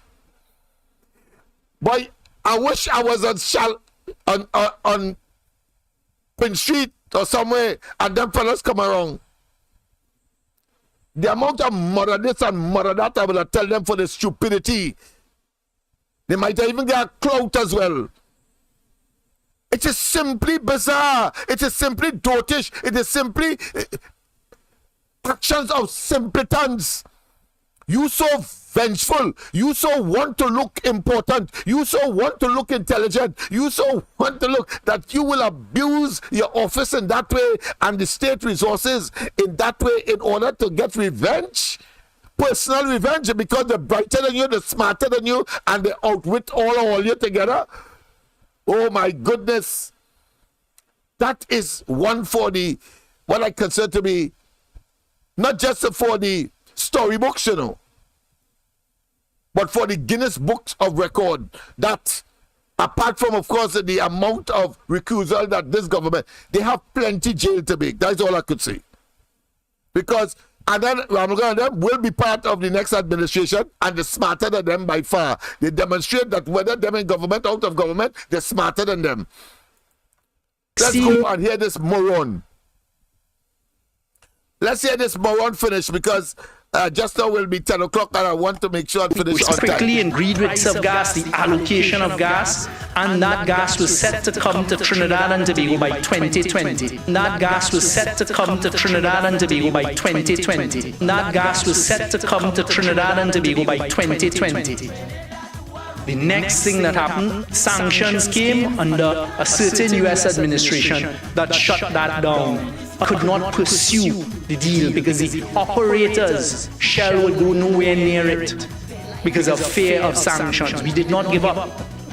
We very quietly came up with a strategy that we implemented as soon as possible, a change of administration in the United States, all of the time maintaining our relationship with Venezuela. When we were in the middle of COVID and our borders were closed, when we were in the middle of COVID and our borders were closed, and when we were in the middle of COVID and our borders were closed, and the vice president of Venezuela, who remains the vice president today, Delcy Rodriguez, wrote to us diplomatically and said, I would like to come to Trinidad and Tobago, wrote to us diplomatically and said, I would like to come to Trinidad and Tobago, I would like to come to Trinidad and Tobago, and I, as the Minister of National Security, on the advice of the Prime Minister, allowed the Vice President of Venezuela to come to Trinidad and Tobago. Now, tell me something. Tell me something. What kind of level of asses are in our highest offices in this country? Delcy Rodriguez call he, according to he, and tell he she want to come to Trinidad. And you know the man went on to say he don't know what she come for. He and Rowley. You know what I'm saying? You understand why my anger could turn physical? Let's go to the lines. Pleasant good night. I know you are angry as I am. Mr. Lennox, once again, thanks for giving me the opportunity to contribute again. Yes. Mr. Lennox, hey. They had tried the Randin and Logan, their matter in a way to get political mileage. Yes. They had launched the 2025 campaign in the House of Representatives in the budget speech. And we all know this is how the narrative of the supporters think. Is to say, we get them back in court and they're going to pay. And we have to be in power to see the case go through. Because I don't know. The political leader did sign nothing, and we went and we get $1 billion back for the highway. Where the $1 billion yet? So the people lies and gerrymandering and that's hoodwinking the supporters. And by giving them the food care and social program now and feeding them a little something, they're going to do the housing scheme. I will say the housing scheme. You should understand. For not getting any trouble. The low-cost housing for the vulnerable in Moruga. What about Erin? What about Cedros? What about Diego Martin? What about right in Port of Spain, where they move the people there from Port of Spain south? Those people need low-cost housing, starter units. But you see, and they know how to do the job very well, how to house people and give them housing. 8 years, they have nothing now to go to the polls. So they want to show now, and the cronyism in mainstream media will come out and say that we did a survey. And because of the case matters and the corruption of the UNC, we are popular and we are crime buster. When the whistleblower legislation will come on the Carnival February again, when the midnight robber come and blow the whistle. That is all. That is the only whistleblower I have. Because they mash up everything because it works against them. So you see, they are just only hoodwinking the population and building a case to say that they are the popular one. So that when the TV election through the EBC and the coffee connection, we'll have Lipton tea. So you connect the dots. You're following every single thing, what they are doing. Thank you very much. Yeah, we have the playbook. Oh, what a tango web you weave when you first set out to deceive. What they didn't cater for is a corridor transformation at Lennox Smith. A ground report, Andy Mikey and Lennox Smith. They didn't cater for social media and, of course, Anil Roberts or Victor Roberts and the the traditional media, they're just limping along. And every time, of course, they want to get a good story, they come across here to get the story.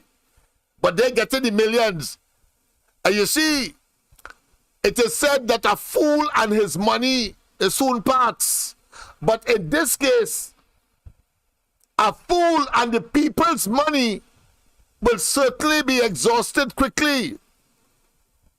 It is also said that a fool may make money, but in this case, we have to change it up and say, a fool may gain government, but it takes a wise person to spend the money or to stay or be in government. And Kamala Prasad, Misasa, the UNC are the wise ones who are going to steer the ship with people like us, of course, at the side, back, front, up, down, hem, whatever you want to call it, in order to save Trinidad and Tobago. Oh, what a tangle web we weave when we first set out to deceive. And yes, indeed. Yes, indeed. So we know, and that is why I say that they didn't cater for a program like this, or programs like these, or like this. And so they had to be fighting to compete with us. Whilst we don't fight, they give us the material as they get more and more desperate, and we identify. Look what the man say, big talk, but not tomorrow, not immediate, but talking as though Europe will get gas and fertilizer from Trinidad tomorrow. That oxymoron.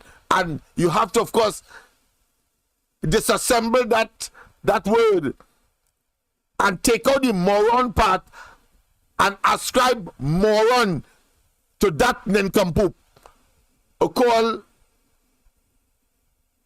young, pretending to be, of course, bright. But in fact, he's a spent shell.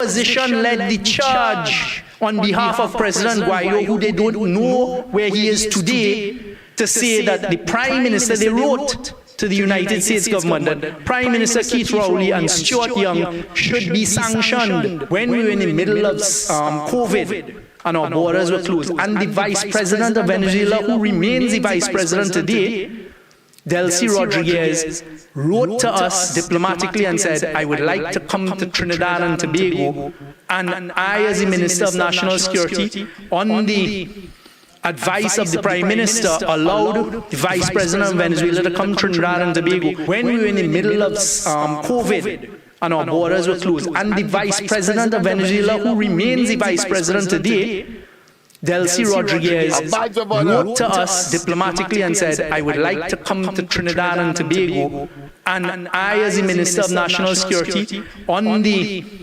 advice of the Prime Minister, allowed the Vice President of Venezuela to come to Trinidad and Tobago when we were in the middle of COVID and our borders were closed. The opposition led the charge on behalf of President Guaido, who they don't know where he is today, to say that the Prime Minister, they wrote to the... But let me tell you something. They had every right to write, because I wrote too. I sent a dossier to the embassy here to be taken to the State Department on your and your government's conduct in that matter. Apart from, of course, the freedom of information that was sent back to me, that caused you, when we talked about it on the radio, to send me a pre-action protocol letter, my friend. So it's not them alone. And every time you speak, several years later, there is justification. This moron didn't know that Trinidad and Tobago had to play the balancing game in the interest of Trinidad and Tobago. 50 Western countries that all of which are part and parcel of the G7 and the G20, the richest countries in the world, whether it be those from North America or Europe, supporting Guaido in Venezuela against, of course, Maduro, and you so stupid, you don't know that you had to balance the thing. You gone on Maduro's side. You get sanctioned and stop you in your tracks. And then you invite, of course, Delcy Rodriguez here, make it even worse. They must have suspicion. They must be suspicious of you, that you are not interested in hemispheric peace and stability, and the instability that would have been caused by, of course, the migration of citizens from Venezuela. And here we have nearly 100,000 of them. And this moron, this buffoon, talking as though it was the wrong thing to do to support Maduro. You had to be a backside. Go ahead, my friend. A pleasant good night. Hey. Yeah. Yeah. No, he wasn't the president, but he was the challenge. Yeah. Yes. Very good observation. I didn't pick up on that one, but you're right. Yes. Okay, President Guaido, yes. Yeah.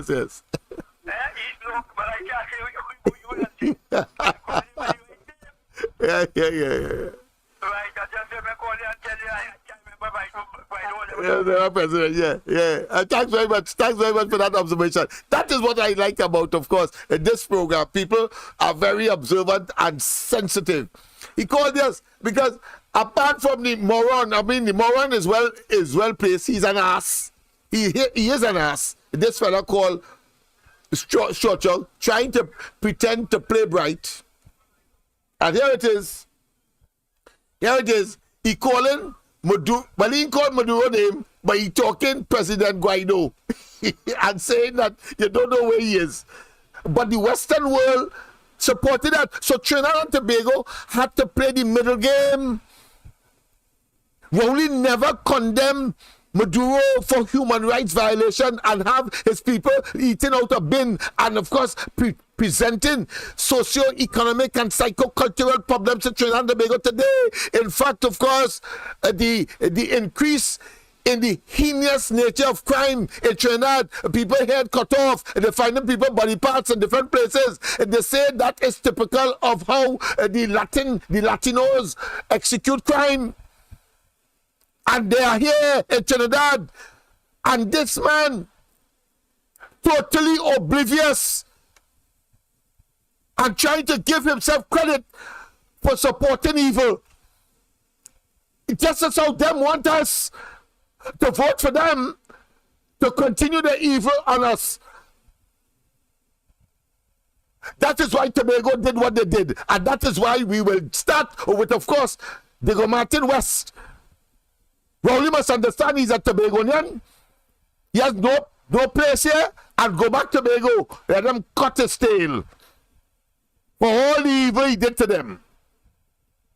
Because I'm sure when they put him out from the Martin West, and he now becomes nomadic.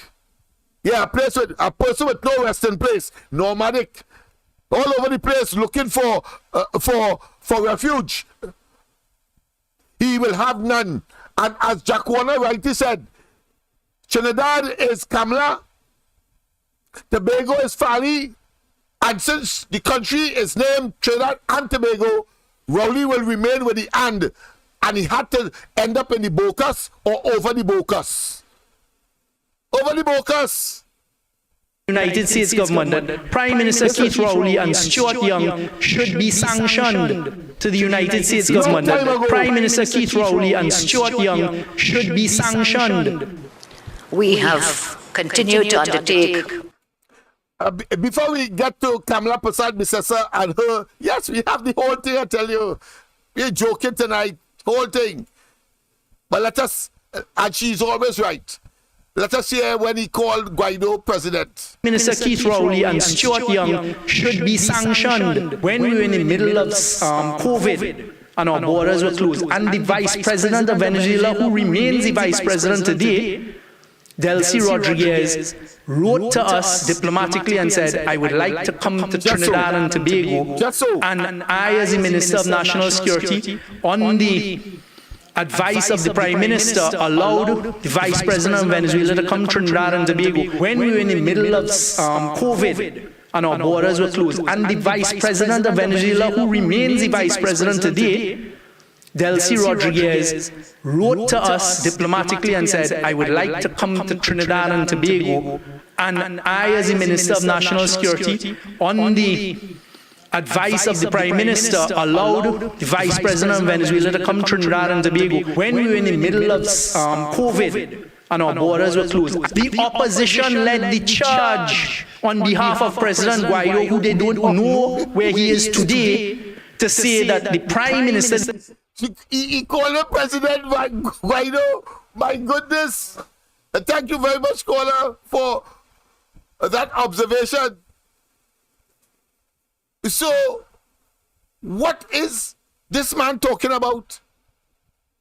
They wrote to the he has a brain at all? United States government that Prime Minister Keith Rowley and Stuart Young should be sanctioned. To the United States government that Prime Minister Keith Rowley and Stuart Young should be sanctioned. We have continued to undertake our constitutional responsibility. We have called on government to account for their misguided and reckless actions, which could seriously jeopardize our nation. From the onset of the crisis unfolding next door in neighboring Venezuela, we have sided with the vast majority of the Western Hemisphere and the entire civilized world, who all agree that democracy and the rule of law need to return to Venezuela. We have demanded that the Rowley government provide greater transparency in their dealings with the Maduro regime. This is now even more crucial, even more critical, given that on the 26th of March 2020, the U.S. Department of Justice indicted Mr. Maduro on charges of drug trafficking, narco-terrorism, and money laundering. It should be obvious to everyone how serious these charges are and what it could mean for Trinidad and Tobago. The very next day, on March 27, after these charges of Mr. Maduro were made, Trinidad and Tobago opened its borders. We had shut those borders due to the COVID-19 pandemic. And we opened borders to allow the Vice President of Venezuela, Madam Delcy Rodriguez, and a contingent of personnel into the country. It should be noted that Vice President Delcy Rodriguez is currently sanctioned by and also banned from the US, Canada, European Union, Mexico, and Switzerland. We were told by the government that the reason for this visit was to discuss strategies for COVID-19. What exactly were those strategies? We were never told. The Prime Minister has not provided any details about this visit, in spite of multiple requests, and his own statement on the matter has provided no clarification. In fact, it is perhaps safe to say that the public remained unconvinced that the Venezuelan Vice President's visit had anything to do with COVID-19. We have not been told when the request for a meeting was made, by whom or to whom. Our country has not been told by the Minister of Health, and we should ask, was the Minister of Health or the Minister of Foreign Affairs or any health personnel from our side, was anyone present in that meeting at all, given that they told us it was for COVID-19 discussions. We have not been told what quarantine or health measures were implemented to facilitate the Venezuelan Vice President's entry. We are not told if she was allowed to visit any other establishment in our country. We have not been told what, if any, discussions have been had with representatives of the United Nations who have imposed sanctions on the Venezuelan Vice President. In fact, we have been told nothing, except that this meeting was about COVID-19. The entire episode remains shrouded in deliberate secrecy. I have in my possession what purports to be a copy of a Trinidad and Tobago Form C5, which is a Customs General Declaration, content aircraft, which I presume to be a passenger manifest for a private Venezuelan flight on the 27th of March 2020. This and other documents were sent to my mailbox by a clearly concerned citizen. I'm in no position to vouch for the authenticity or veracity of these documents, but I offer them forward in the public domain to request the Prime Minister to tell us whether these documents reflect what happened on that fateful day of March 27, 2020, and the persons who arrived in Trinidad and Tobago. I would like the Minister of National Security, Stuart Young, to tell the nation that along with Madam Delcy Rodriguez, whether he provided clearance for other passengers on that flight. I have here in my possession the Customs General Declaration content aircraft inward outward form. Some may call it a flight manifest. This records the arrival of an aircraft. It states that the aircraft is owned by PDVSA, PDVSA of Venezuela, and you know, PDVSA of Venezuela being a sanctioned country, that raises serious questions. The particular aircraft, the number is given as YV3360, and we would see from the US Treasury press releases that this is one of the documents, this is one of the aircraft owned by PDVSA, which is under sanction. So we have these documents, and we can give you the links to those. Looking at the passenger manifest, I have both the arrival. This one is for the arrival. I've printed it large so we can read it better. At the top you'll see the aircraft number YV3360, and this is for the departure on the same day, the 27th of March.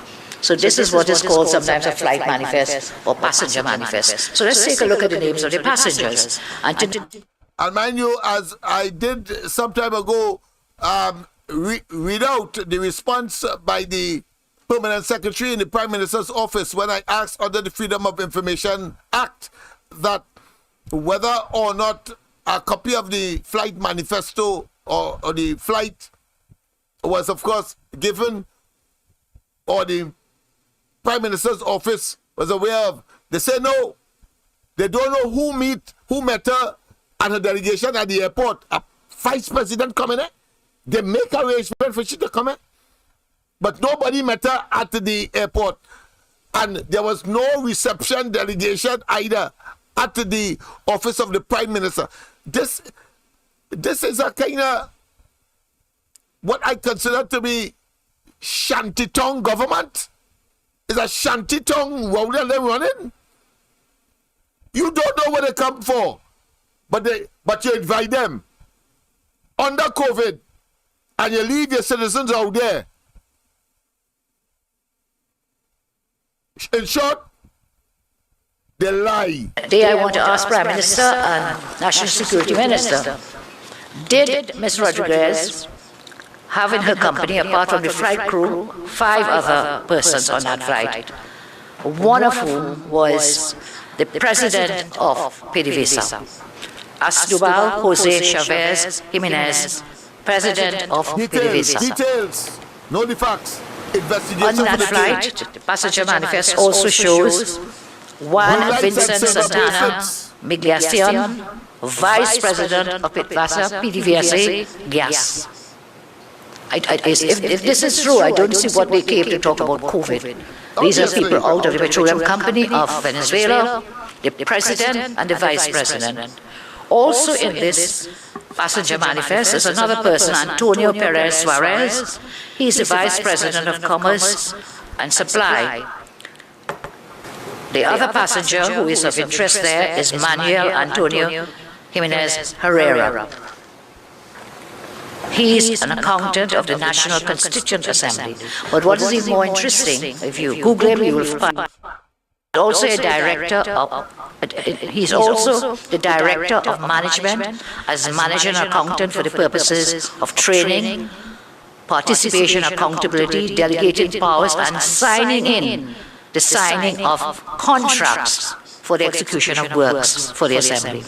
And signing of contracts for the execution of works for the Put your Assembly, mind to, of course, and that shipment of direct gasoline. payment orders, Contracts. advances to peers and administrators. So it's interesting that he's here as well. I don't see any expertise in COVID-19 or otherwise, except as a banker and an accountant. So these three persons were on the flight, in addition to Madam Delcy Rodriguez, and of course there was a person there who was the a security personnel for Madam Delcy, and someone who appears to be a chief of staff, a director general. So there were these 7 passengers, 6 including 6 with and Madam Delcy 7. So this is the manifest. Where the money go? Arrival, The people departure on the place. same day with the same names. Further to these, my question here is, did the Minister of National Security grant entry to these persons to Trinidad and Tobago? And did the Prime Minister meet with these persons? And what was the nature of that discussion on the 27th of March 2020? When we were in the middle of COVID, when we were in the middle of COVID, when we were in the middle of COVID, and our borders were closed, and the Vice President of Venezuela, Delcy Rodriguez, wrote to us diplomatically and said, I would like to come to Trinidad and Tobago. I, as the Minister of National Security, on the advice of the Prime Minister, allowed the Vice President of Venezuela to come to Trinidad and Tobago when we were in the middle of COVID. Also have with me, in addition to the flight manifest, we have here what is known as Form C-15, Welcome to Trinidad and Tobago Immigration and Customs Form. This one is for the President of PDVSA, Asdrubal Jose Chavez Jimenez, President of PDVSA. And we have others here which we'll share with you. Again, these are the arrival forms when people come into our country. This one is for Vice President, and the others I have them here, we'll share them with you. But these are all the forms, arrival forms for the 6 persons who came into Trinidad and Tobago. And I want to tell you too, that information reaching us, that they expunge that information from the system, but because of good people at customs and at the airport and immigration officers, they quickly took copies and sent it, of course, to the honorable, the venerable, and of course, the people-centered, and the next Prime Minister of Trinidad and Tobago, Kamala Persad-Bissessar, and she's never wrong. Once coming to Rowley, as we have never been wrong. So questions continue. Is the Minister of National Security aware that on January 21st, 2020, the U.S. Treasury Department placed sanctions on 15 aircraft they deemed as blocked property? One of these aircraft was the one listed on the flight manifest, YV-3360. Did the Minister of National Security allow a sanctioned aircraft to enter into Trinidad and Tobago on March 27 and depart Trinidad and Tobago on the said March 27, 2020? Second, by allowing Delcy Rodriguez into the country, did Trinidad and Tobago violate the Inter-American Treaty of Reciprocal Assistance, which imposed travel restrictions on members of the Maduro regime in December 2019? If this meeting was about COVID-19, why were high-ranking members of PDVSA present? The government is fully aware of the sanctions placed on PDVSA, having had to abandon the drug and gas deal and choosing to go alone to develop the Loran-Manatee cross-border field. 4. In recent years, PDVSA has been widely accused of participating in money laundering and narco-trafficking. The U.S. Treasury Department made it clear that any institution or individuals who conduct business with PDVSA face the possibility of sanctions. When the United States puts sanctions, the only people who can give permission for you to operate without you attracting sanctions, and the truth is there are 2 categories of sanctions. There's the first level and the second level, secondary. We are at the second level. We are at the second level. We are at the second level. There's a huge risk and no one will do business whilst that is taking place. What business is the Rowley government conducting with PDVSA, which required the face-to-face meeting with Vice President Delcy Rodriguez and these other officials of PDVSA? Is the Prime Minister aware that Venezuela's new Minister of Oil, Tarek El Assami, is wanted in the United States on drug trafficking charges? According to the Washington, D.C. newspaper El Tiempo Latino, in an article titled, "How Does the Venezuelan Regime Work to Violate the Sanctions by the U.S. and Stay in Power?" This was published on December 26, 2019. PDVSA officials have allegedly entered into arrangement with oil companies by which these companies will carry out the business of PDVSA with payments being made through third parties. Is the Prime Minister aware that any such company has partnered with Patriotic Energies and or to purchase the petroleum refinery? Did we say that because Trafigura was the financer for Roger and the OWTU oil company, Patriotic, and because the Americans must have found out the $700 million that they say they were paying up front, which of course the government refused. The coward that Rowley, they are claiming, of course, as you heard Camille Robinson Regis, what Trump could do. But they're frightened, bumpsy, palpitating, like a heart. They get frightened. And they squash the deal because they don't want to end up with blue lights and silver bracelets, which of course is still inevitable for the multiple criminal behavior that they have exhibited over the last 8 years and of course heading towards 2025. Though with pari trading. And if so, can you say what due diligence has been done so far on this agreement? Most curiously, why was the Venezuelan government accountant present at this meeting to discuss COVID-19? Dr. Williams joined the Rio Treaty because he wanted TNT to have regional support if an issue ever arose. How can TNT expect that regional support when we violated that very treaty in welcoming Madam Delcy Rodriguez to Trinidad and Tobago? The question arises whether this endangers the state's monopoly ability to operate if in doing deals with sanctioned regimes, the firm is penalized and loses its access to the USA sectors. Does it endanger Piarco's operations, including reliance on US dollar bank accounts to engage with sanctioned PDVSA aircraft? These are urgent questions which demand very urgent answers. Madam Speaker, Mrs. Rodriguez was appointed head of the National COVID Response in Venezuela on the 27th of February. A few days later, she asked for a courtesy call. On the Prime Minister of Trinidad and Tobago. That visit took place on the 26th of March. And Madam Speaker, we have said, both myself and other officers of the Cabinet have declared that we had said that there was no prearranged agenda. There was no prearranged agenda. There was no banana alone Republic Prime Minister, He's a hog plum. I'm talking about rotten hog plum Prime Minister, Banana Republic what? That too good. Rotten hog plum Republic. That is what?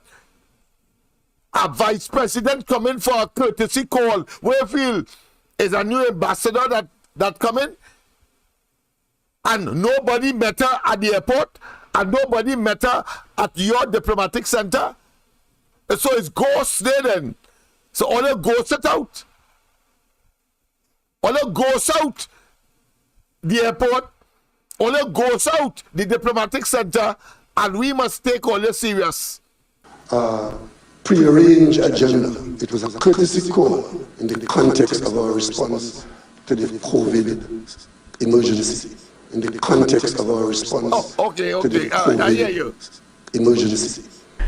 Mr. Rodriguez came, there was no question or no asking of, well, what are you coming to discuss with us? So Rowley say in the context of what? Of COVID. But he say no, there was no asking. He don't know nothing. He is Schultz. I know nothing. Tell me nothing. Ask me nothing. Hogan's hero. That's what these fellas are. But of course, we have to consider them not heroes, but betrayers. Yes, people who have committed treason. Mr. Rodriguez came, there was no question or no asking of, well, what are you coming to discuss with us? The issue is no longer about I would say it is no longer about the alleged shipment. It's not only about the alleged shipment of fuel from TNT, which ended up in Venezuela.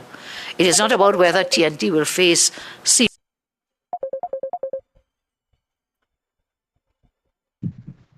Yes, indeed, of course, a pleasant good night. Welcome. Welcome. I'm having fun here. EPLM is a bunch of circus clown, you know. Them come like Fitzgerald Hines and just make one fire tower. Yeah, he was one saying. He got direction from the Prime Minister, or the Prime Minister, see that all this lady is to communicate. When you go and ask the permanent secretary about that, he know nothing. The office know nothing. The Prime Minister, but there you have to implicating the Prime Minister himself as directing him to welcome the lady down here. And when the plane arrived, they know who coming in. That bunch of zombies fly the plane. I tell you, it's ghosts. They ghost out the airport. They ghost out the diplomatic center. And here the names of the people that come there, all of them have to do with oil. None of them come here to talk about no COVID, you know. All of them. None of them come to talk about no COVID. He using that as a cover up. Yes. You can lie standing partner. You're really ridiculous with that comment you make in Parliament. If you go back and listen to this, you're rotten nigga and all kind of fall manual over his face. You understand? Yeah. Ridiculous, stupid statement. He just like Farrington and Fitzgerald Hines and the rest of them. You see, let me tell you something like you see all these maybe following up on all these archives things. These stupid people that know ridiculous themselves when they talk, they think they can just say rubbish and they're gonna be forgotten. But when they pull it up and they show them how they feel it, an idiotic statement they make and it make no sense, they just see dotish now. How about good night now? Yes, indeed. And of course, I know that you people at Intelligent, you are already, of course, made up your minds, but it's the sycophants and them who can't believe what happened here. I tell you, the PNM has collapsed. The individuals themselves have collapsed. They're songing and looking like amoebas. They have no backbone. Yeah, they have no backbone. They don't even have exoskeleton, far less for internal skeleton. They're simply dunderheads, and their underbelly has been exposed, and they are extremely hollow. No common sense. Sanctions. This issue is now about a grave danger which faces our democracy and the stability of Trinidad and Tobago. That's right. Keith Rowley has said anyone who dares to ask him about this meeting with Delcy Rodriguez is unpatriotic. Today I want to tell you, it is our patriotic duty, and it is that of all citizens, to demand that the Keith Rowley government tell the truth about this meeting with Madam Delcy Rodriguez and these officials on PDVSA. It is important that I correct the commentators who have said that the UNC has been inviting the US into the sovereign affairs of TNT. We in the UNC have done no such thing. What we have done is raise questions to ascertain if the government has undertaken any action which can breach, disturb, or offend the strong mutually beneficial relationships that we share with our allies. Any possible threat of sanctions will never be as a result of any action by the opposition, but rather of those who are in charge of our national affairs now. Any fallout with the U.S. and possible resultant sanctions will be as a result of the government of Trinidad and Tobago, the Rowley Government. We will lead the fight frontally to ensure our country is not penalized and the people of Trinidad and Tobago are not penalized by any sort of sanctions based on the actions of the sitting government. Even whilst we were preparing for the briefing, we kept getting more and more documents coming in the mailbox. And I've been advised, and I'm asking if this is so, whether the computer records of this entry by these persons on March 27, 2020, whether the computer records have been deleted. A concerned citizen obviously took copies of them, and this is what have been sent to us. Are these documents true, Prime Minister? Conspiracy. Is it that Minister Young opened our borders? I'm asking Minister Young that you open our borders to the persons listed in this purported flight manifest.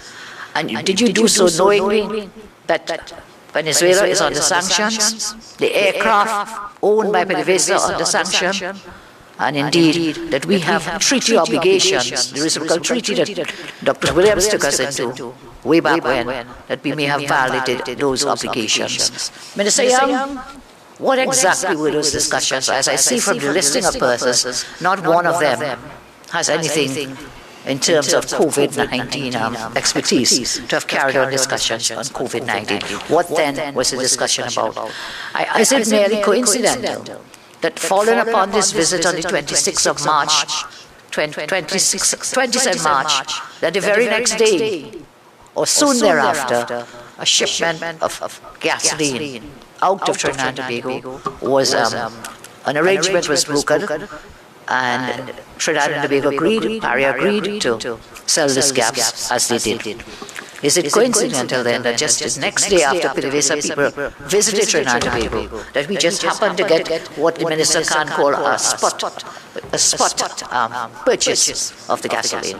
Have we done this before? As far as I'm aware, Petrotrin would refine, we would have produced our own manufactured refine, and we would sell to Trinidad and Tobago through the CARICOM and so on. Have we ever sold to Aruba? The population of Aruba is 106,000 people. The amount of gasoline, they would either have to be bathing in that gasoline. It was clear that it could not be. What due diligence was done? But as I said earlier, now is not just about the shipment of the fuel. It is all these other serious matters relating to what this flight manifests reveal. That is what stopped it. Otherwise, the dragon gas would have been in Trinidad since 2020. The US put sanctions and stopped the project. And let us not forget those on the other side asking why I let the Vice President of Venezuela, Delcy Rodriguez, into the country. Thank God I did, thank God I did, thank God I did, because today we have a future. Mr. Rodriguez came, there was no question or no asking of, well, what are you coming to discuss with us? Madam Speaker, Mrs. Rodriguez was appointed head of the national COVID response in Venezuela on the 27th of February. A few days later, she asked for a courtesy call on the context of our response to the COVID emergency. There was no prearranged agenda. There was no prearranged agenda.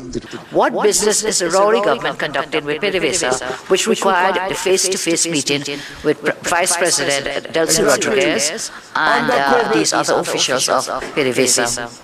In an article titled, "How Does the Venezuelan Regime Work to Violate the Sanctions by the US and Stay in Power?" PDVSA officials have allegedly entered into arrangement with oil companies by which these companies will carry out the business of PDVSA with payments being made through third parties. Is the Prime Minister aware that any such company has partnered with Patriotic Energies and or to purchase the Petrotrin refinery and or with Paria Trading? Most curiously, why was the Venezuelan government accountant present at this meeting to discuss COVID-19? Ms. Rodriguez, having her company, apart from the flight crew, 5 other persons on that flight, one of whom was the president of PDVSA, Asdrubal Jose Chavez Jimenez, president of PDVSA. On that flight, passenger manifest also shows One, Vincent Santana Migliacian, Vice President of Pitvasa PDVSA Gas. If this is true, I don't see what they came to talk about COVID. These are people out of the petroleum company of Venezuela, the president and the vice president. Also in this passenger manifest is another person, Antonio Perez Suarez. He's the vice president of commerce and supply, and signing in the signing of contracts for the execution of works for the assembly. Ms. Rodriguez came, there was no question or no asking of, well, what are you coming to discuss with us? And Madam Speaker, Mrs. Rodriguez was appointed head of the national COVID response in Venezuela. There was no prearranged agenda. What business is the Rowley government conducting with PDVSA, which required a face-to-face meeting with Vice President Delcy Rodriguez and these other officials of PDVSA? I don't see what they came to talk about COVID. These are people out of the petroleum company of Venezuela, the president and the vice president.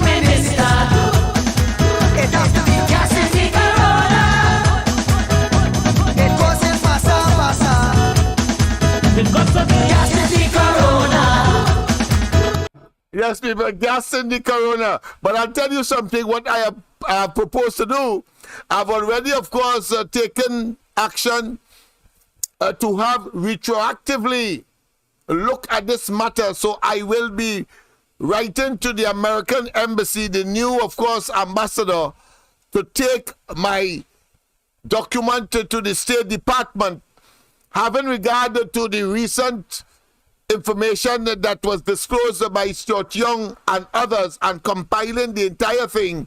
What you see there is the smoke, the fire to come. Tomorrow, of course, we will continue, and you will understand what I'm talking about. They must be punished for the betrayal and the jeopardy that they have put Trinidad and Tobago in, for clearly greed. It is about money. She came here because she had cash on that plane. Because why it is you did not use video conferencing as everybody else was doing, and you asked people from Trinidad who was right in Barbados to also do the same. Stay out.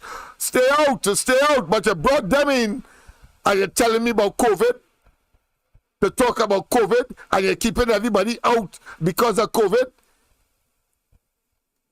Rowley and Young, the laugh is on all you asses.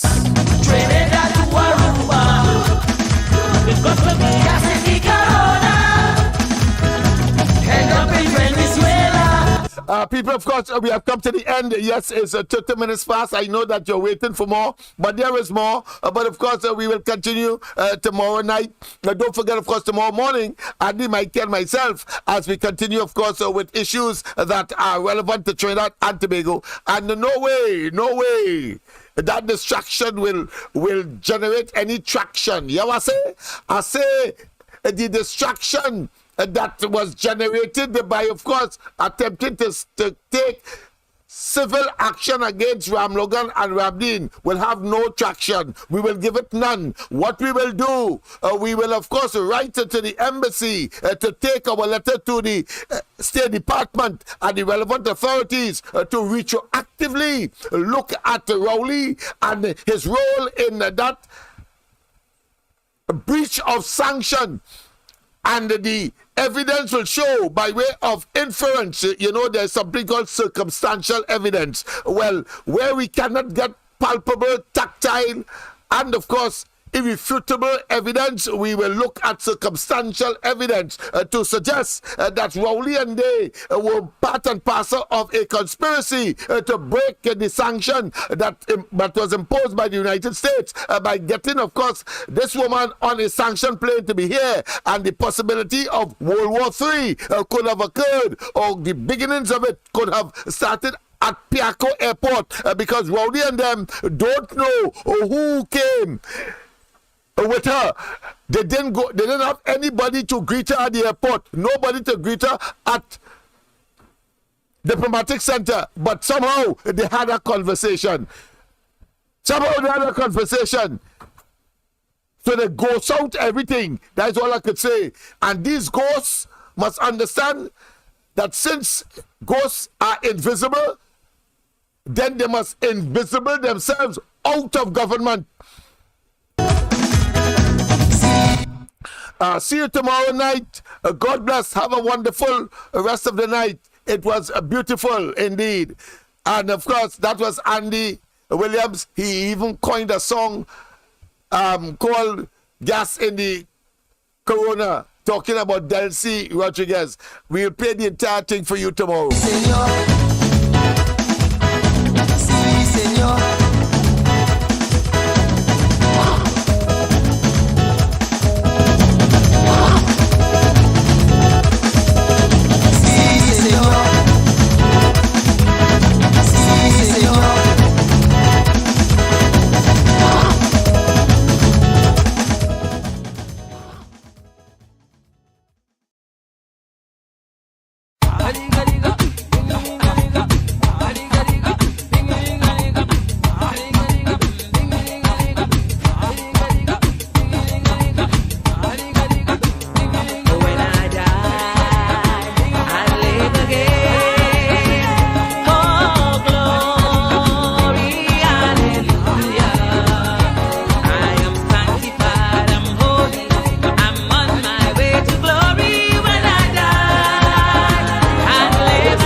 to operate without your sanctions. And the truth is, there are two categories of sanctions. The first level and second level.